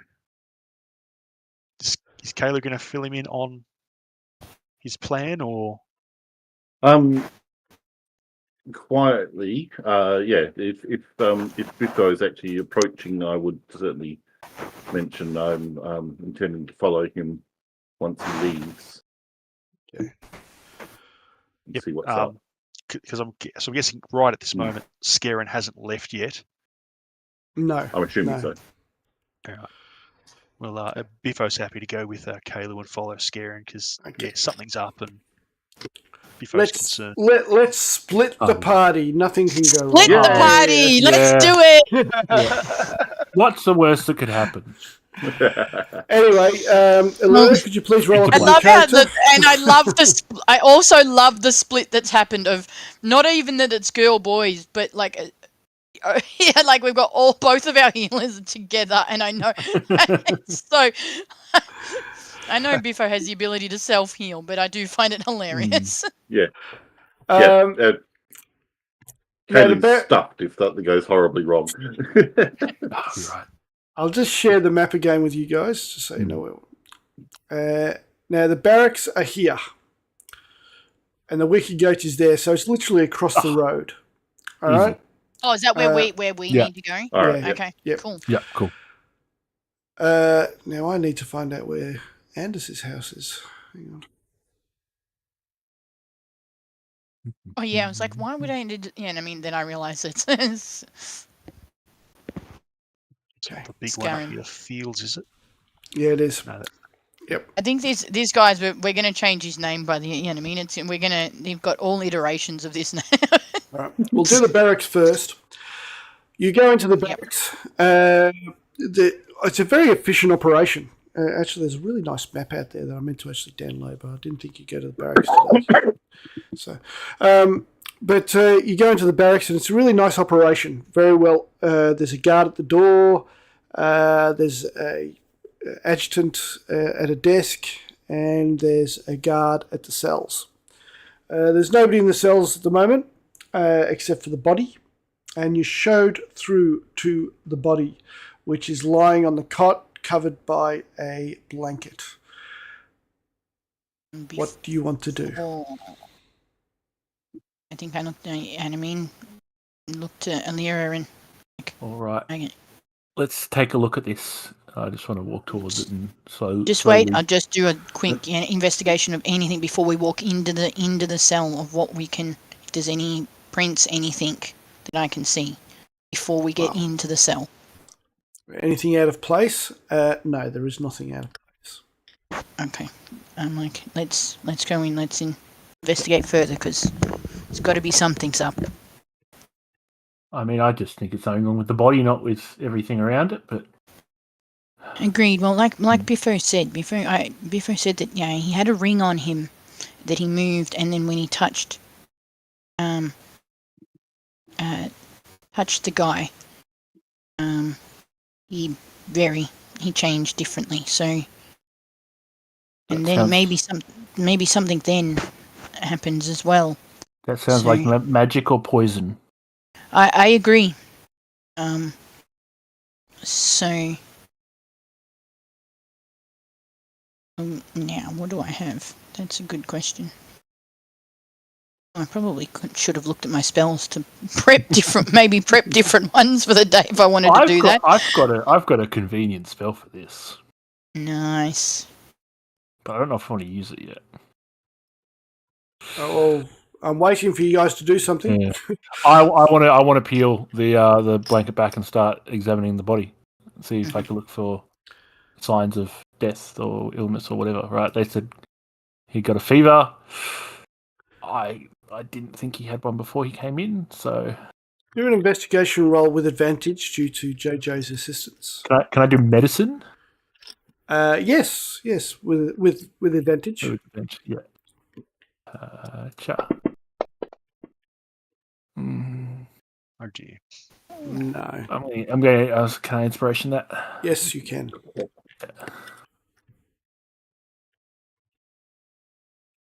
Yeah. Not with advantage. though. That's much better. Oh, okay. Well, the first one's 19 Which one? anyway. The first one was a one's 19, yeah. You notice on his shoulder a red mark. In the center of the red mark, which is sort of a circular, it looks like an insect bite.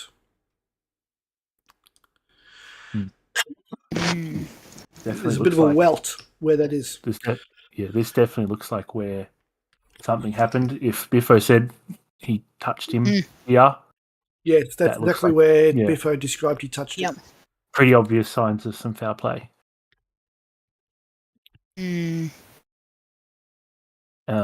I will also, after doing that, is there anyone else in here with us? There's a guard. He's not really paying too much attention. Okay. You've given him the note to say you've got authority to do it, so he's happy to. I'm going to start setting up around the body a bit of little incense sticks, and I'm going to start casting Speak with Dead. Okay. All right. We'll cut back to you because you're going to need to think about your Trying to questions. think some questions. Yep. 6 questions or 5 questions or 5 questions, and I Okay. be careful and ask them, depending how dickish the DM is. I'm going to be dickish. Okay, I like to do that too. something? At least I do love. At least you were told. I love. I'll the be careful with what I say. preparation. Kalu and Biffo, are you both going to be following? Anders and Skellen will be leaving at the same time. They will be Okay, leaving yep, soon after the 2 investigators have left. So, Yep, I will cast Pass Without Trace okay, yep. for following them. So that will affect Biffo as well. Yep. What is it? Plus 10 or something? Is it? Plus 10 to stealth. Yep. So when you roll stealth, Biffo, it's plus 10. Okay. You know how to put plus 10 on? Yep. Okay. I'll ask for those I'll ask for those rolls now. In fact, just so I'm not going to ask for multiple rolls. This will be the roll. Okay. Mm-hmm. So both stealth rolls. Stealth plus 10. So, no, I've got plus 5. How do I do plus 10? You just use your middle mouse, hover over the number there, and you can use your middle mouse thing just to scroll up until it gets to a number that you want. Do you see where the modifier is? Yeah, no. Bottom left. Oh. Use your mouse scroll button. All right. There it is, yep. I see, plus 10. All right. Luckily, I'm good at stealth as well. 28. That's pretty bloody good. 20, you got less. 26. With but it's still bloody advantage, good. and still can't roll above a 10. Damn. Yeah. Plus 20. Oh. Yeah, they're both with pass without trace. Oh yeah. And you have to Awesome. remember this is Kaylu's wheelhouse. Yeah. Mm. Bifo's good at stealth because of who he Yeah. is, but not good. Damn. All right. Okay, sneak. Sorry, just before we get too far, do we have more health potions? Would Biffo have got that during provisioning yesterday? Or if not, he's going to quickly swing past Winston. I don't mind you just having a health potion on you. That's fine. All right, that's fine. Just wanted to get that. Yeah. In that case, yeah, we'll just wait for... They're like 50 gold And- pieces, so I think, or 100 gold pieces. They're not that expensive. 50 gold each Yeah. normally. Yeah. Okay. As Scarin and Anders leave, I'm just going to put your token on Kalu, just so I don't have to put too many tokens. Just share that record again. There we go. You leave and go up this. They go up this road. You allow them to take a bit of a lead on you, and so that you can hide. Well, not hide, but look unobtrusive. And you do it very, very well. And they cross the bridge. They're walking together. It doesn't take a genius knowing what you do know that every laugh that Scarin does to Anders' crappy jokes is fake. Ha ha ha ha ha! Oh, very humorous, young lad. Yes. Now let me do his perception roll. So similar to the reaction to my puns. It's about to say that. Let's go. Now how do I do this without you seeing it? Just guess a number, make a number up, and tell us your roll. I'll just do it over here. How about that? There we go. Oh, that's all right. All right. And they seem to be laughing as they go across the bridge. Again, as you go across the bridge, Kalu, you feel a sense of unease and nausea. It's mild. It's mild, but it's there. And they go up to this place here. That mansion there. Now, I'm assuming you're sort of going to be hiding between these buildings over here somewhere. And you watch them enter. There are two guards. Do we know whose mansion that is? That's Anders' mansion. Oh, that is Anders. Okay, yep. There's two guards at the door. I'm not going to ask for perception rolls. They do have are fairly well armed, and they hold themselves very much like a rogue would, as you'd notice, because you're part of the club yourself.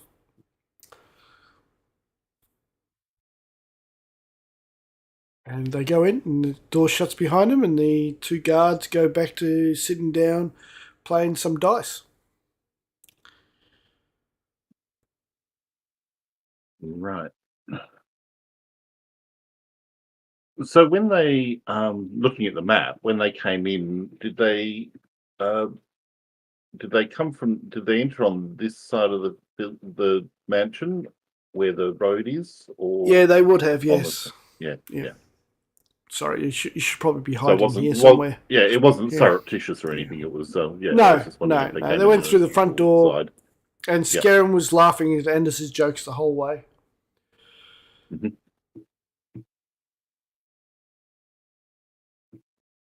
Well, at least he's suffering.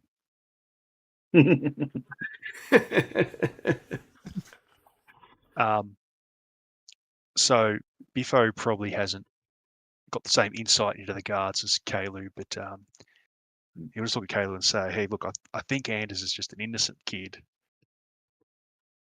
I don't think he's got anything to do with this. So let's try not hurt him if it goes that way."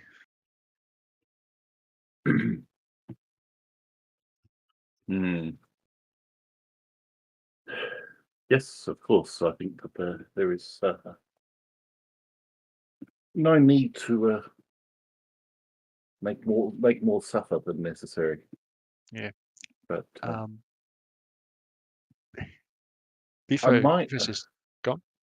I was going to say, I presume this is a fairly large mansion. It is. And they're just guards at the entrance. Can I see if there are guards elsewhere? This on the roofs, or Let's see how many there you seem to can be see. more around, or is it just at the entrance?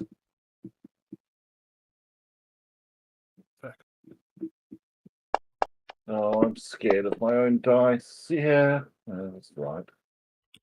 You don't see any No more. idea. You don't. You see. Biffo, you can see figures moving around on the roof, on the widow's walks and whatnot. Mm-hmm. But you don't know if they're guards or just people working up there. Whatever, you can't really. Yeah, but there's people around. There are people around.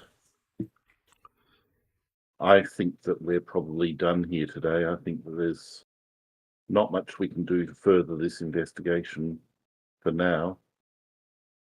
Well, Biffo was going to ask whether or not you'd be able to get in if Biffo created a distraction.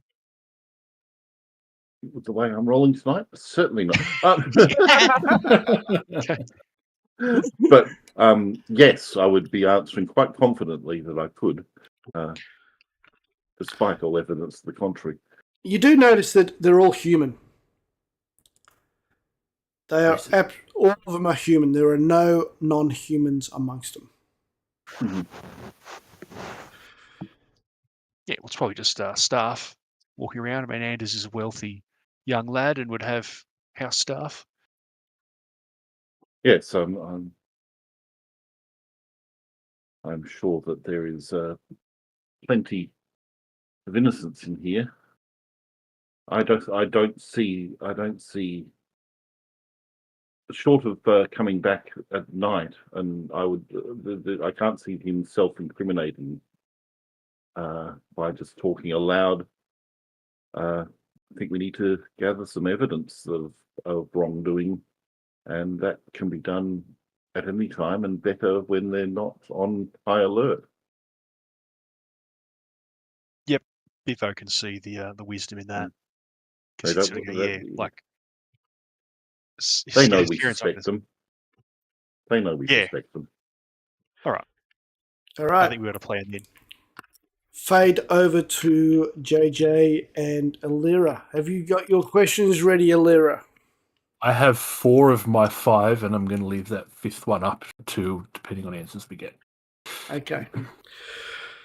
You cast Speak with Dead, and the body jerks up and looks at you with glassy white eyes.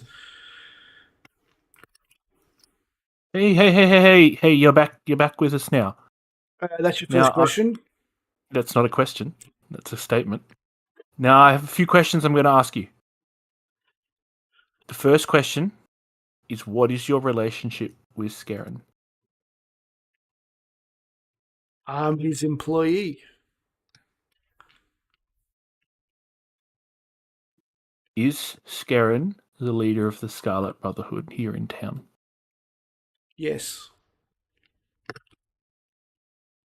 What is Scarron planning to do?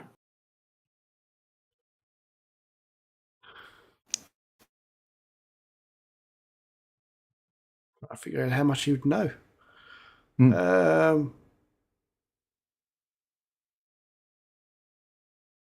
He wants to take over the town.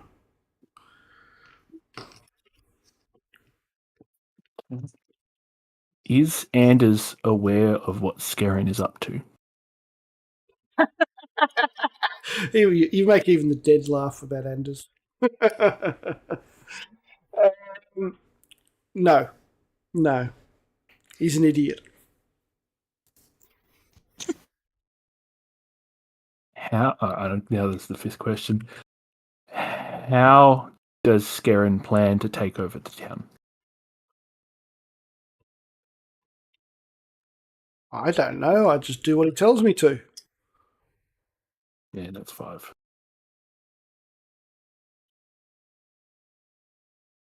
And he drops back into a probably less than peaceful slumber due to the things he's done in his life.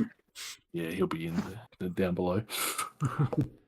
Well, that was pretty cool. I've never done that before. It was slightly creepy. Yes. Not gonna lie. Yes. But intriguing. Yes. Interesting information. We know some things and they're facts. They are, but we can't. Can you do that again? No. No.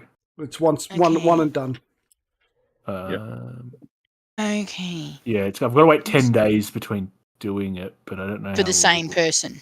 Yeah. No, you can't. You can't do it to the same You person. can't do the same No, this thing. says this spell also fails if the corpse Oh. of the target of this spell within the past 10 days. Let me see if it's. Oh, you've got it. That's- Yeah, Okay. it doesn't say I can't recast it on him in 10 days' time, but that seems like a silly thing to do. Unless he's got super hypercritical information anyway. Yeah. So I wouldn't be doing that. No, that's interesting. That they Yeah, must I think have that's a changed that. 2024 ruling, yeah. Yeah. I am. I Mate. don't like that rule. I might just homebrew that one. I don't like that rule. I'll just say Yeah, in that's fine. future, Yeah. you can do it That's once fine. and that's it. Yeah, that's cool. 'Cause waiting 10 days is weird anyway, I guess, Yeah. yeah. But it also means if another person has done it, I can't do it. So you could use that to kind of, DM that around.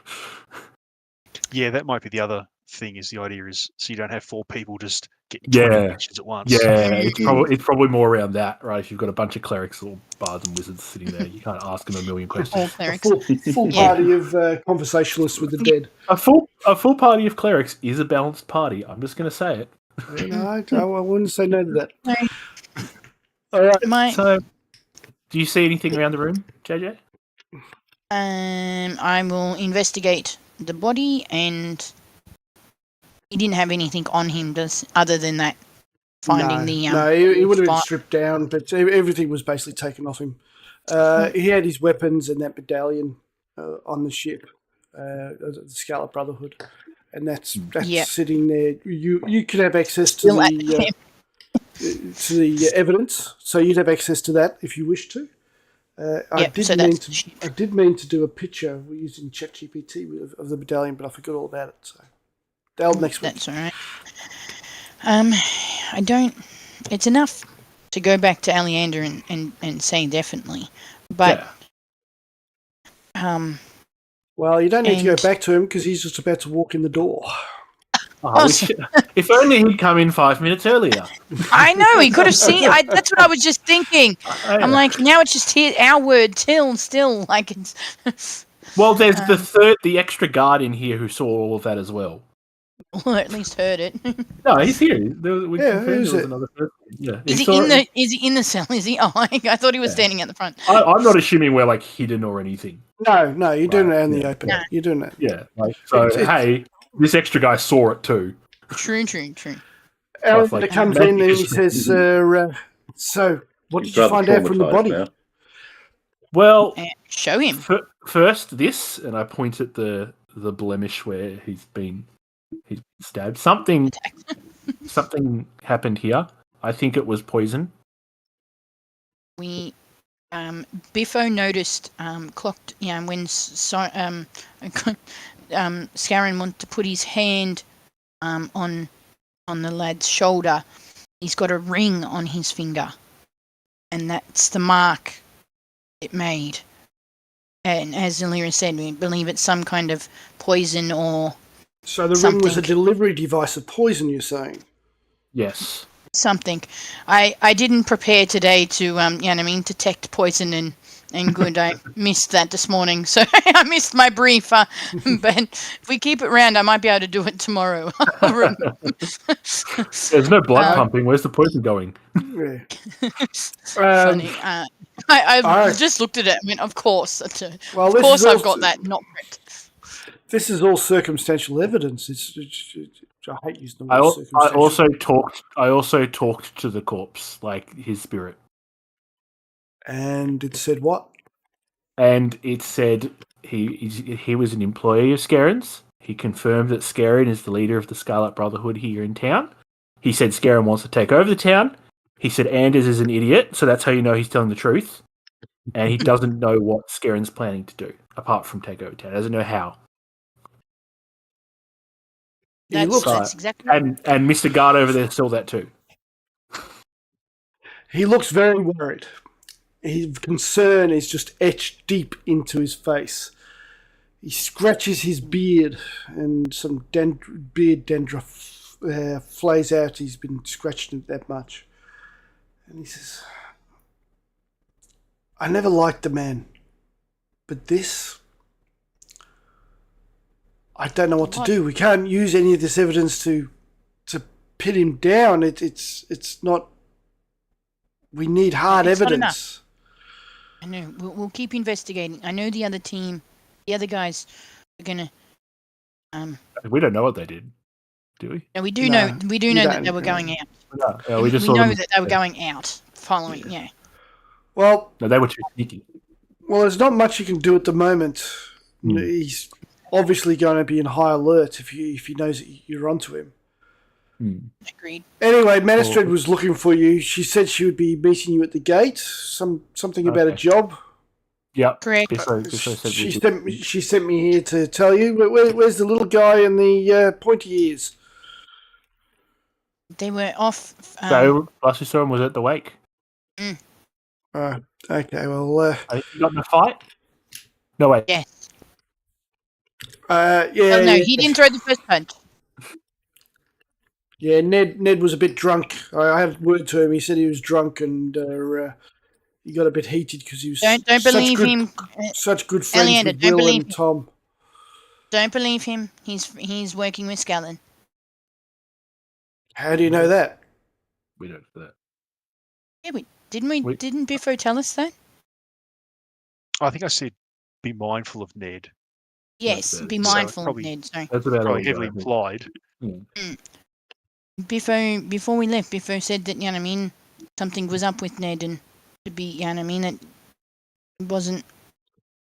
Well, that'd be in keeping with Ned's personality. He'll do anything for a gold coin or a copper. That's Anyhow, I'll send guard. Harry, could you go and find those other two? Manistred wants them at the gate right now. Apparently, going on a little bit of a job. I'll keep an eye on Scarin while you're out of town, and I'll brief you on anything that's happened upon your return. Thank you. We'll do. We'll try and keep looking, but yeah, he's shady. And I start to head out. Okay. And the gate that you need to go to is. Why won't this work? There we go.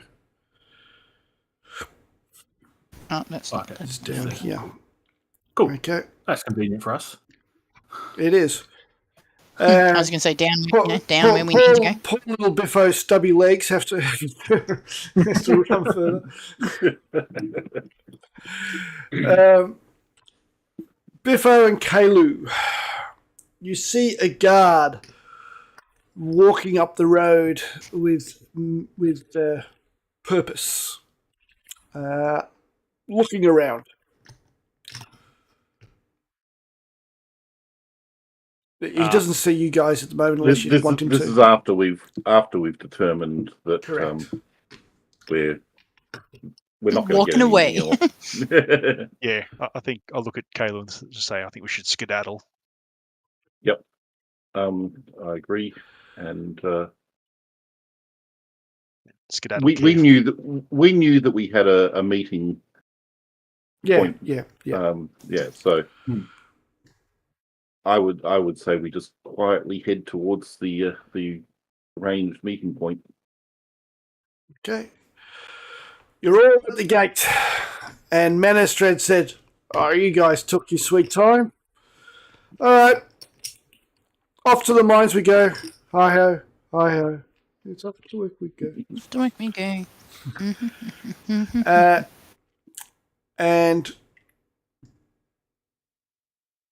let's have a quick break. I need to have a bio break myself, so we'll just go on a quick break, and we'll be back in a minute.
Welcome back.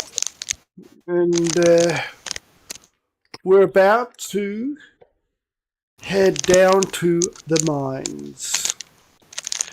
Manistrad basically has a cart, and a few other dwarves are waiting for her, along with a cart for you guys to travel in also. Now I ask, is Bims and Bosun coming, or are they staying? No, I think Bims will stay. Bosun will definitely stay with Marla, I think. Biffo wouldn't ask him to come along anyway. There we go. Okay. You get taken down to the mines. Now, the mines are a fairly big operation. This is not a small operation.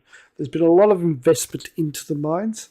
There are many buildings as well as various mine shafts.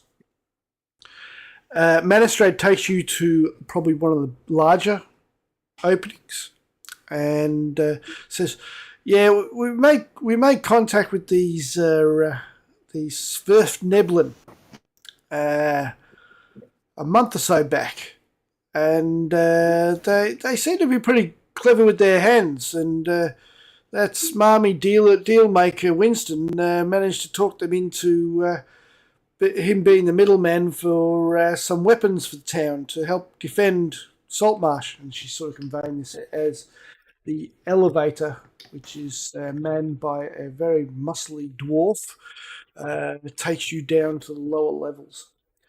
Their town seems to be isolated from most of the dangers of the Underdark, and hence they've thrived. But recently, apparently, they've had some sort of internal strife.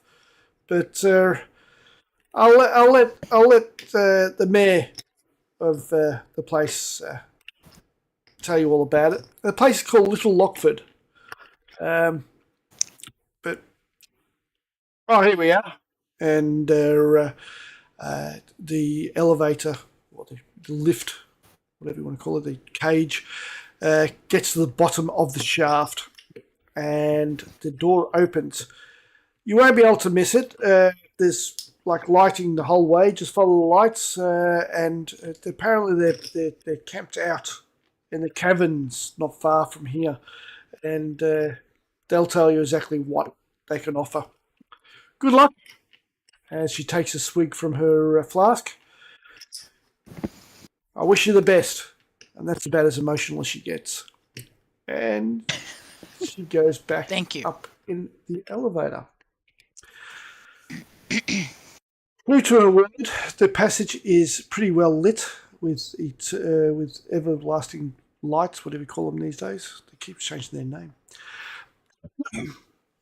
And it leads to a large cavern where makeshift dwellings have been made, and all around you are strange-looking gnomes.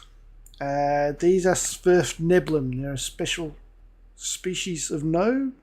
If you don't already know what they are, they're basically deep gnomes, made famous in the Dristo Erden books. And as you arrive, a couple of gnomish children scuttle from below your feet as a rather officious-looking one approaches you. "Oh, welcome, welcome. You must be the heroes. My name's Mayor Broadfoot. Welcome. Thank you for coming. Would you like a drink? Would you like some food? We have plenty of food and drink. Please, take a seat." And he motions to a large table that's basically amongst the makeshift buildings that they've made there. That's got a couple of jugs and some bread and other lots of mushrooms and other food that you'd expect to see in the Underdark. Take a seat. And Okay, thank you. Sit down. In a hard road. I have to imagine that everything's all also scaled down, so Biffo's the only I was one going who to say looks tiny. normal. Yes, yes, it is actually. Biffo's the only one who can sit comfortably. Otherwise, everybody feels like they're in a cafe in Vietnam. Yeah, in these, yep. I feel like we're sitting on child's chairs, essentially, because Well, if you've ever been to a cafe in Vietnam, they've got all those children's plastic chairs. Yeah. Yep. Okay, and he says, I can't tell you how pleased we are that you're here to help us. We've sealed the gates of Little Lockford to contain the threat that has claimed so many innocent lives. Some weeks ago, Tockworth, our security overseer, ordered our clockwork automatons to attack her fellow citizens. Not knowing what else to do, I ordered an evacuation, but Little Lockford is our home, and I'm determined to reclaim it. Tockworth built a fail-safe device to shut down the automatons in the event of malfunction. Would you be able to take care of this problem? We can certainly. I would certainly try. Is that Tockworth? Tockworth. Tockworth. Yep. T-O-C-K. Yeah. I'll share that, so. Thought I might write notes once. The device is in her workshop, protected by a magic symbol on the floor that messes with the mind of any creature that sets foot on it. To activate the failsafe, you need a security key that Tockworth keeps in a safe. Oh, somebody copied it. Yeah, ignore that. Ignore that. We need you to retrieve the security key and use it to shut down the clockwork automatons. How you deal with Tockworth is... Well, it's up to you. We can pay you.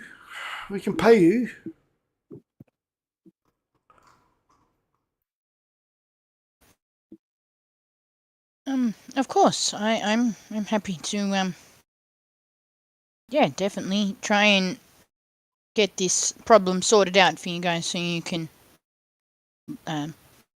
What is your offer? Well, we've got these items, and I don't know why I can't find it now. Are they there? Look, we've got this ring, and one of his assistants brings the ring up. It's a big ruby. I'm sure that's worthwhile up on the surface. And we've got 3 magic items that we can give you: boots of striding and springing, Great. a drift globe, and a stone of good luck. Upon successful completion of the mission. Sorry? Oh, you need that one. Successful completion, yes. We received these goods. Yes. Now, I've sketched out a map for you of the town. Oh. Wow.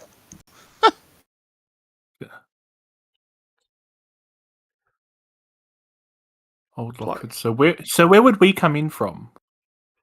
You would be coming in from The top left? the front gate here. Okay, cool.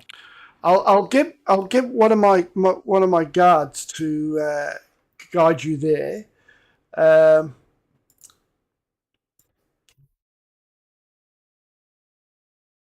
He doesn't speak common though, so any questions you might have, you're probably best to ask me now. His name is Cragnukle. He's very good, but he's not very good with languages. Unless you can speak Undercommon or Gnomish. Yet.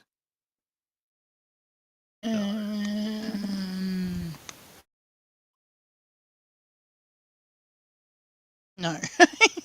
Bugger. I thought I had Gnomish, but it's Dwarvish. I can sign in common. It's going to be a lot of help.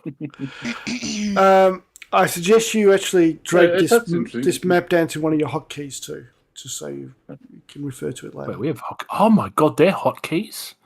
Down the bottom. Those bottom things. Oh my god, I finally know what they are. Just drag the dragon down into one of those, and you'll be able to just refer to it later. Yeah. Oh my god, it's going to save me so. So much the arrows and things is a transport thing. It's not a. That's not a. No, automaton route? that's a series of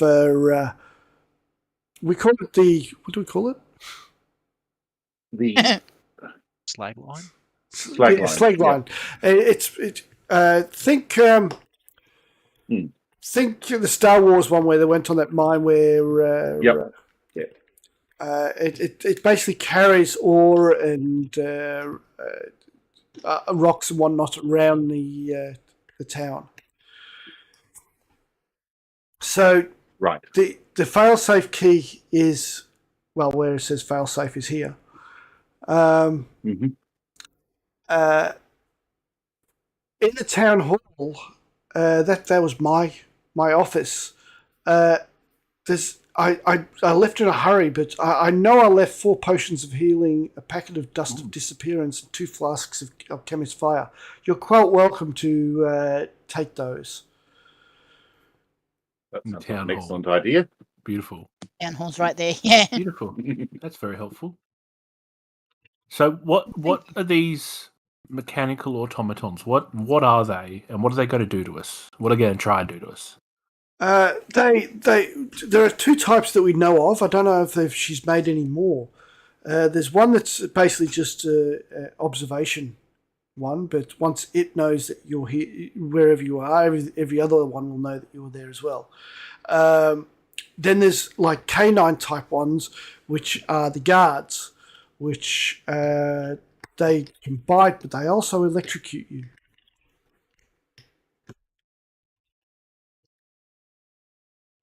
That sounds fun. And you said that Tockworth attacked one of your citizens with this machine?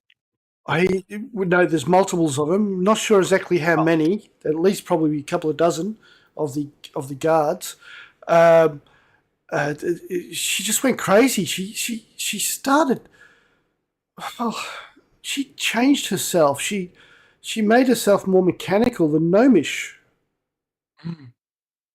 She's more that machine now than man. We can rebuild her. We have the technology. Do we? Well, they do. All right, let's. All right. And according to your map, Mayor, you've got there could be people in the jail and the abbey. Yes. So there's some people. And if you look at the bridges there, the ones with the dashed lines means those bridges are raised. You'd need to get to the power station to drop those bridges. Mm-hmm. And yes, we think there's somebody left in the temple there. Okay, so when we get in, we can go across the abbey to the power station. From there, we can control the bridges. Correct. Okay. I think this is pretty doable, guys. What do you up for knocking down a clock or something? That's it. It's smashing time. Yes. I mean, I know, Biffo. We've had a quiet few days. You need to. Biffo hasn't smashed anything for 2 days now. Yeah, I know.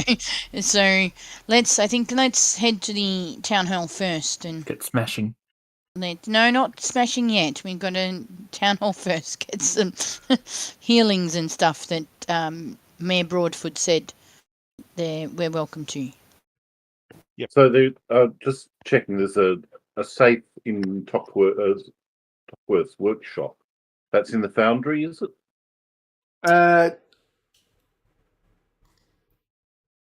The mother lode, right? The mother lode is a tavern.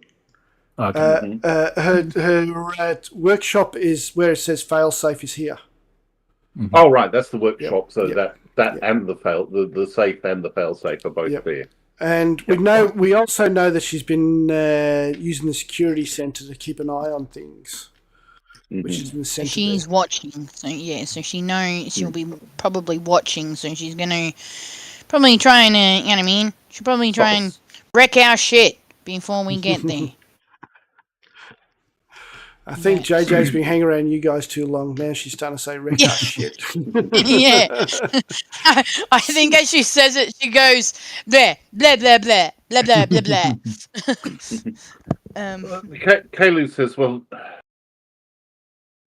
the obvious solution to this would be to use stealth and quietly creep across the bridges. Some of us, however, are not so less We are stealthy tin than cans. others. We know you keep telling us. But Well, you do make a lot of noise. I know I can't help it. I can try. Keeps us safe. Like an old man yes, in the yes, morning. yes, Yeah. Clink, Ding, clink, ding, clink. ding, ding. I'm happy to. Yeah, if you want to go one way, we can go the other. I suspect there's only one way to go, Mm. but I Well- would possibly aim to go ahead and see if I can see how far I can get undetected Yeah, if you would, before. if you would like, I would. What sort of scale are we talking about here? Like the hall and that? Are they large buildings or? Well, they're large for us, No, not for you. Yeah. They're tiny. They're tiny buildings. Are we able to small fit in them? buildings? Like they're 30 to 40 feet square. Okay. Mhm. With 5 5-foot ceiling, so we're all gonna. Oh. You know what I mean? Even I have to duck. Yeah, actually, Um, it's sort of like Bilbo's house. Yeah. Yes, that's what I'm. Ah. That's what I'm. Oh, That's what I've I'm been there. picturing. It's so cool. These hobbit, Hideous. these hobbit houses. I'm going to assume you'll be resting in the evening here, so I'll give you a long rest. I see you just put the Vigilant Blessing on. Yeah. How long does that last for? Forever until used. Until used. The benefit ends immediately after the roll, or if you use this feature again. So I just have advantage on my first initiative roll, basically. So I'll give you all a It long costs it- rest.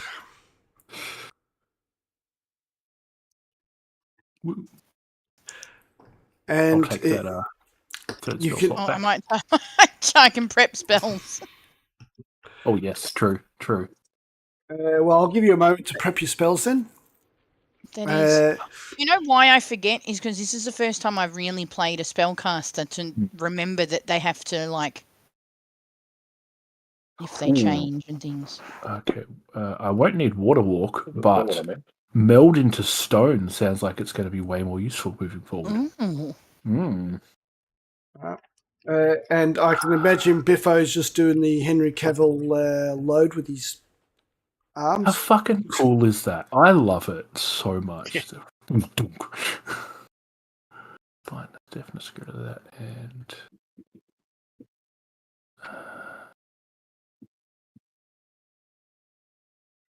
Do you need to do any prep at all there, Kalu?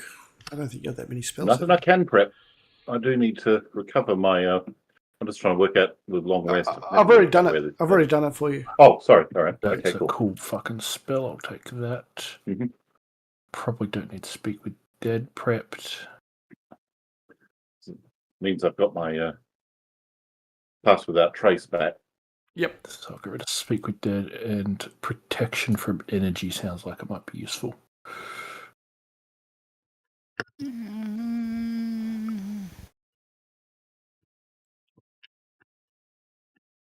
Yeah, I'm prepped. Yeah, You're I prepped? think I'm. Yep. I think protection from. Oh, I'm going to guess it's lightning damage. Might be useful coming up.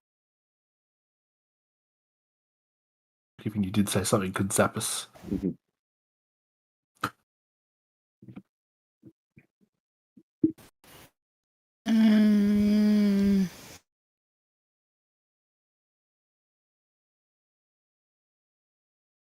Nice thing about being a rogue, there is no prep required whatsoever. I stand. I have no options. I cast knife. All right. Kalu, I think I'm going to kill your computer again, but let's give it a go. Oh no, what's going Oh on? god, we're tiny. Okay. Come on, Oh, move wow. out the way so I can do what I need to do first. Loading, loading, loading. That door should have been shut. What's the door? I may have accidentally clicked it when I was Oh, moving the did you? map. Possibly. That's all right. It's going to open straight away anyway.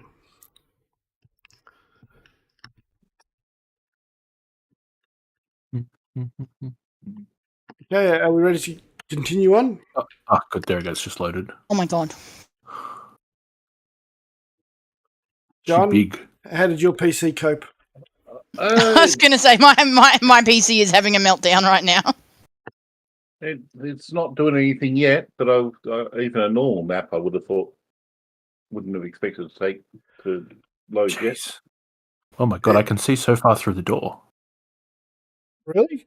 Oh, there we go. Yep. Because I have 300 feet dark vision, but there's a little gap that I can apparently see through. Oh, really? Oh, actually, no. It was probably when the door opened and closed. Yeah. That'll Yeah, be it what was it was. I Yeah. think it was that because I've got the same thing. Yeah. Just a huge streak of light that you can see through. Yep. I It's can greyed fix out that. now. No, that's all right. It'll come back when we open the door. Yep, there you go. It's fixed. I just discovered this the other I'm day. looking on the stream for now. Mine hasn't loaded either. It's just Biffo in Mm. space. Do you have light on? Maybe you can't see anything. No. No, No, that's probably it. Yeah. I haven't cast it. Well, I have dark vision, so I should be able to. Would you like me to put light on something of yours, Biffo? I was going to say, it should. Yeah. If thought he one had of it you all. have Yeah, light, I've got light as well as I can. Yeah, I mean, I have light. light. You already had it. Yeah. Yeah, what would you like me to put light on? Do you want a rock or something? No, I'd probably just light up my vest. Oh, there we go. The map's just loaded in. That isn't being worn or carried by someone else. Oh, I cannot, unfortunately, I cannot light up your vet. Because But I mean, Oh, to be honest, yeah, I mean, it sounds like if you're willing, right, it should be fine, but whatever. well, I mean, in that case, like Biffo will probably like hang something off his belt. Or does that count as worn? Yeah. That's gonna DM count. discretion, right? I'm happy for light to be cast on something. It's a minor spell. It's nothing major. Yeah. You're on 5th level. Yeah. Anyway, Yeah. you are guided to these huge doors by Sergeant Yombad Cragnukle. Very serious looking gnome. And he tries to talk to you, not realizing that every time he talks to you, you haven't quite learned Gnomish yet. I speak Gnomish, but not Sverfniblen. Oh no, Gnomish is fine. Gnomish is fine. Oh yeah, I speak Gnomish. Oh, he chatters away to you then. He goes, "Oh, it's so good that you people have come to help. I never did like that woman. She was always a bit weird." So what do you think her aim is? Do you think she's why is she trying to take over the town? What's she gaining from this? You do sign language, don't you, Yes, Alira? I do common sign language. Yeah. I do Well, common sign language too. Oh, nice. Look at us. This is the universal sign language for Sick. crazy, as he twirls his finger around one side of his head. I know that one. She's just crazy. She's a nutcase. Oh, here we go. Here's the gate. As you walk up to the gate, there's 2 guards. And these guards are obviously magic users. And one casts, if you can recognize the spell, it's knock. And then the second one casts knock. And the 2 doors open. Mm. And he says, "Now, please go through. We'll close the door behind you. When you come back, just knock 7 times. That's 7 times. And he holds up his hand to show 7 fingers to the people who can't speak Gnomish. And then the universal sign language for knocking. So something like this.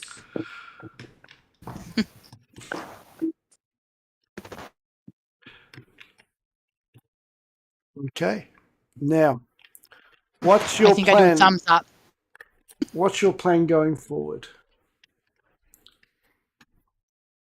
So I certainly think Kaylee would scout ahead. Yeah. Pass without trace on the group. Oh my god, this is such a big map. Problem is, if you go too far forward with path without trace, we're not within 30 feet, isn't it? Does it not? Well, I've never worked out that with pass without trace. Okay. Does it apply from the people when you cast it, Let me read it. or do you need to? I The would wording yeah. is you radiate a concealing order within 30 foot for the emanation. Oh, well, this has changed. It has clarified it.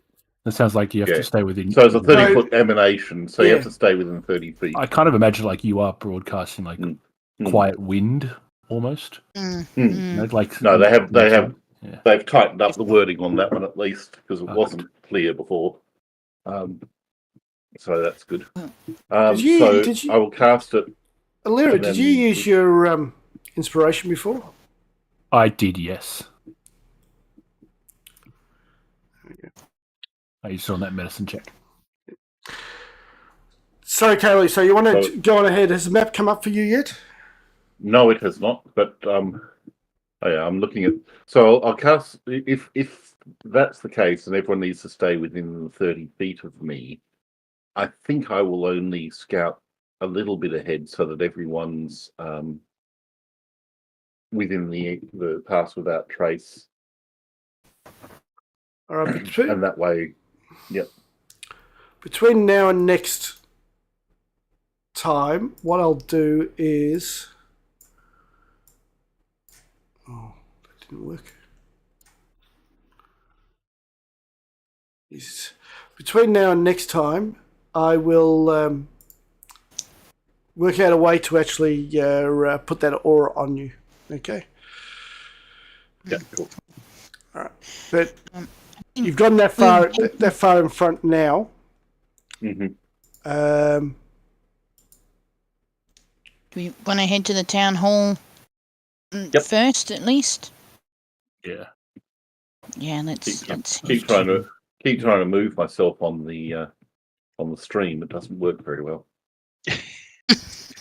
I tried to zoom on it before. Sorry, I'll unlock your tokens, but yeah, please don't just go charging ahead.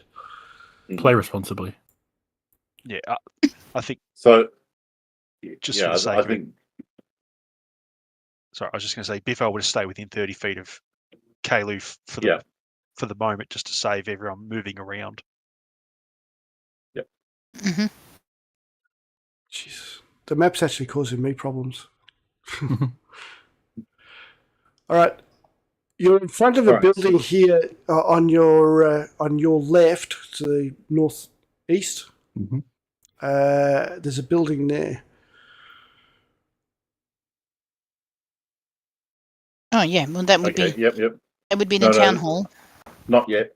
No. That was further in. So I think we just need to go past that and around to here-ish, if that's. I'll move myself if I can. I've just moved you further up. Oh, yep. Yeah, about there. That looks.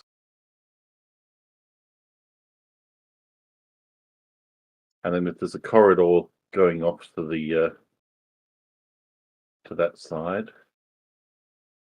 I will take that because that was towards where the town hall was. When you say that side, you mean heading straight east? Yeah, sorry, just flipping between things and trying to get maps. So heading this way. Yep.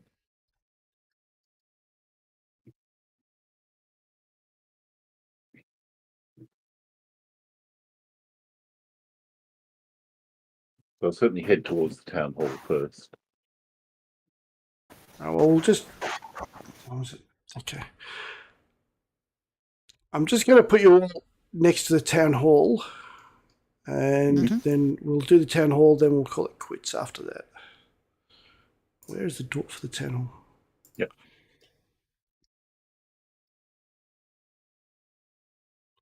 So this is the front door for the town hall here.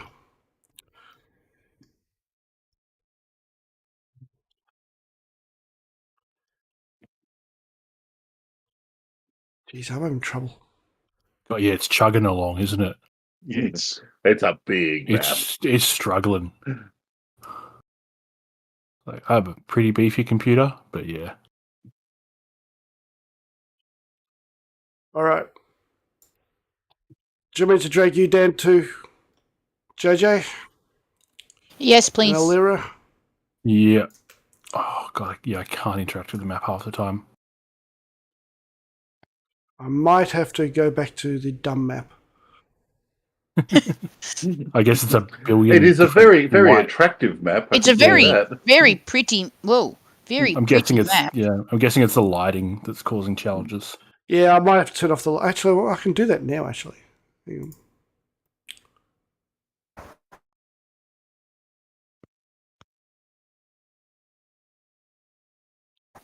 Does that improve the... I think so. yeah, a little better for me. Yeah, a little bit. Yeah. Yeah. Yep. Oh wow, Yeah, I we're think all the way that's over better. there. Yeah. Okay.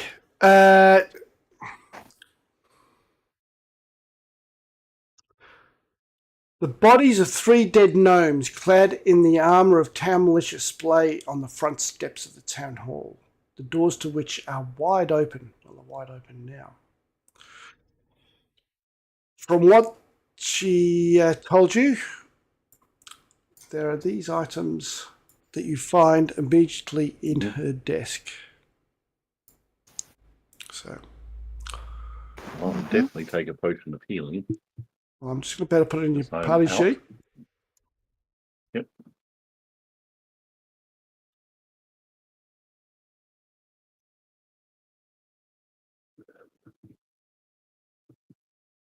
Did I just do this or not?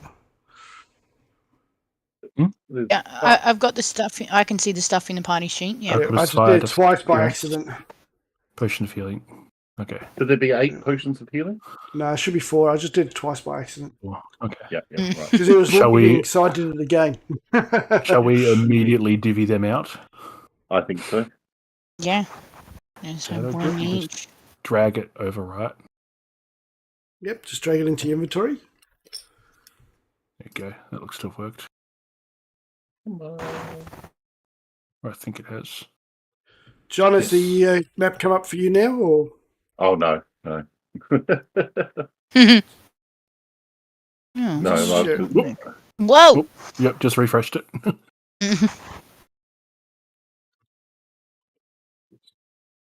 Yeah, it's a shame if the lighting is causing it, because I spent a lot of time on atmospheric lighting. yeah, it looks lovely from the. Yeah, it looks great. But- That in my experience, that's generally what's doing it because it's calculating a billion different things from it. Yeah. Yeah. All right, so you Especially have, if we're not all together. Why is it? I don't want to. we can probably just leave it there. We'll do some your bookwork and stuff off air. We'll call it quits on the stream now. And thanks for watching. We did have like 8 people watching at one stage. Oh, nice. So that was good. Basically, I know. I put the word out to some of my groups to say that I'm in there. So it's just in time to see you roll all those shit dice. yeah, well, they're used to it. I was going to say they're used to seeing. I have a reputation.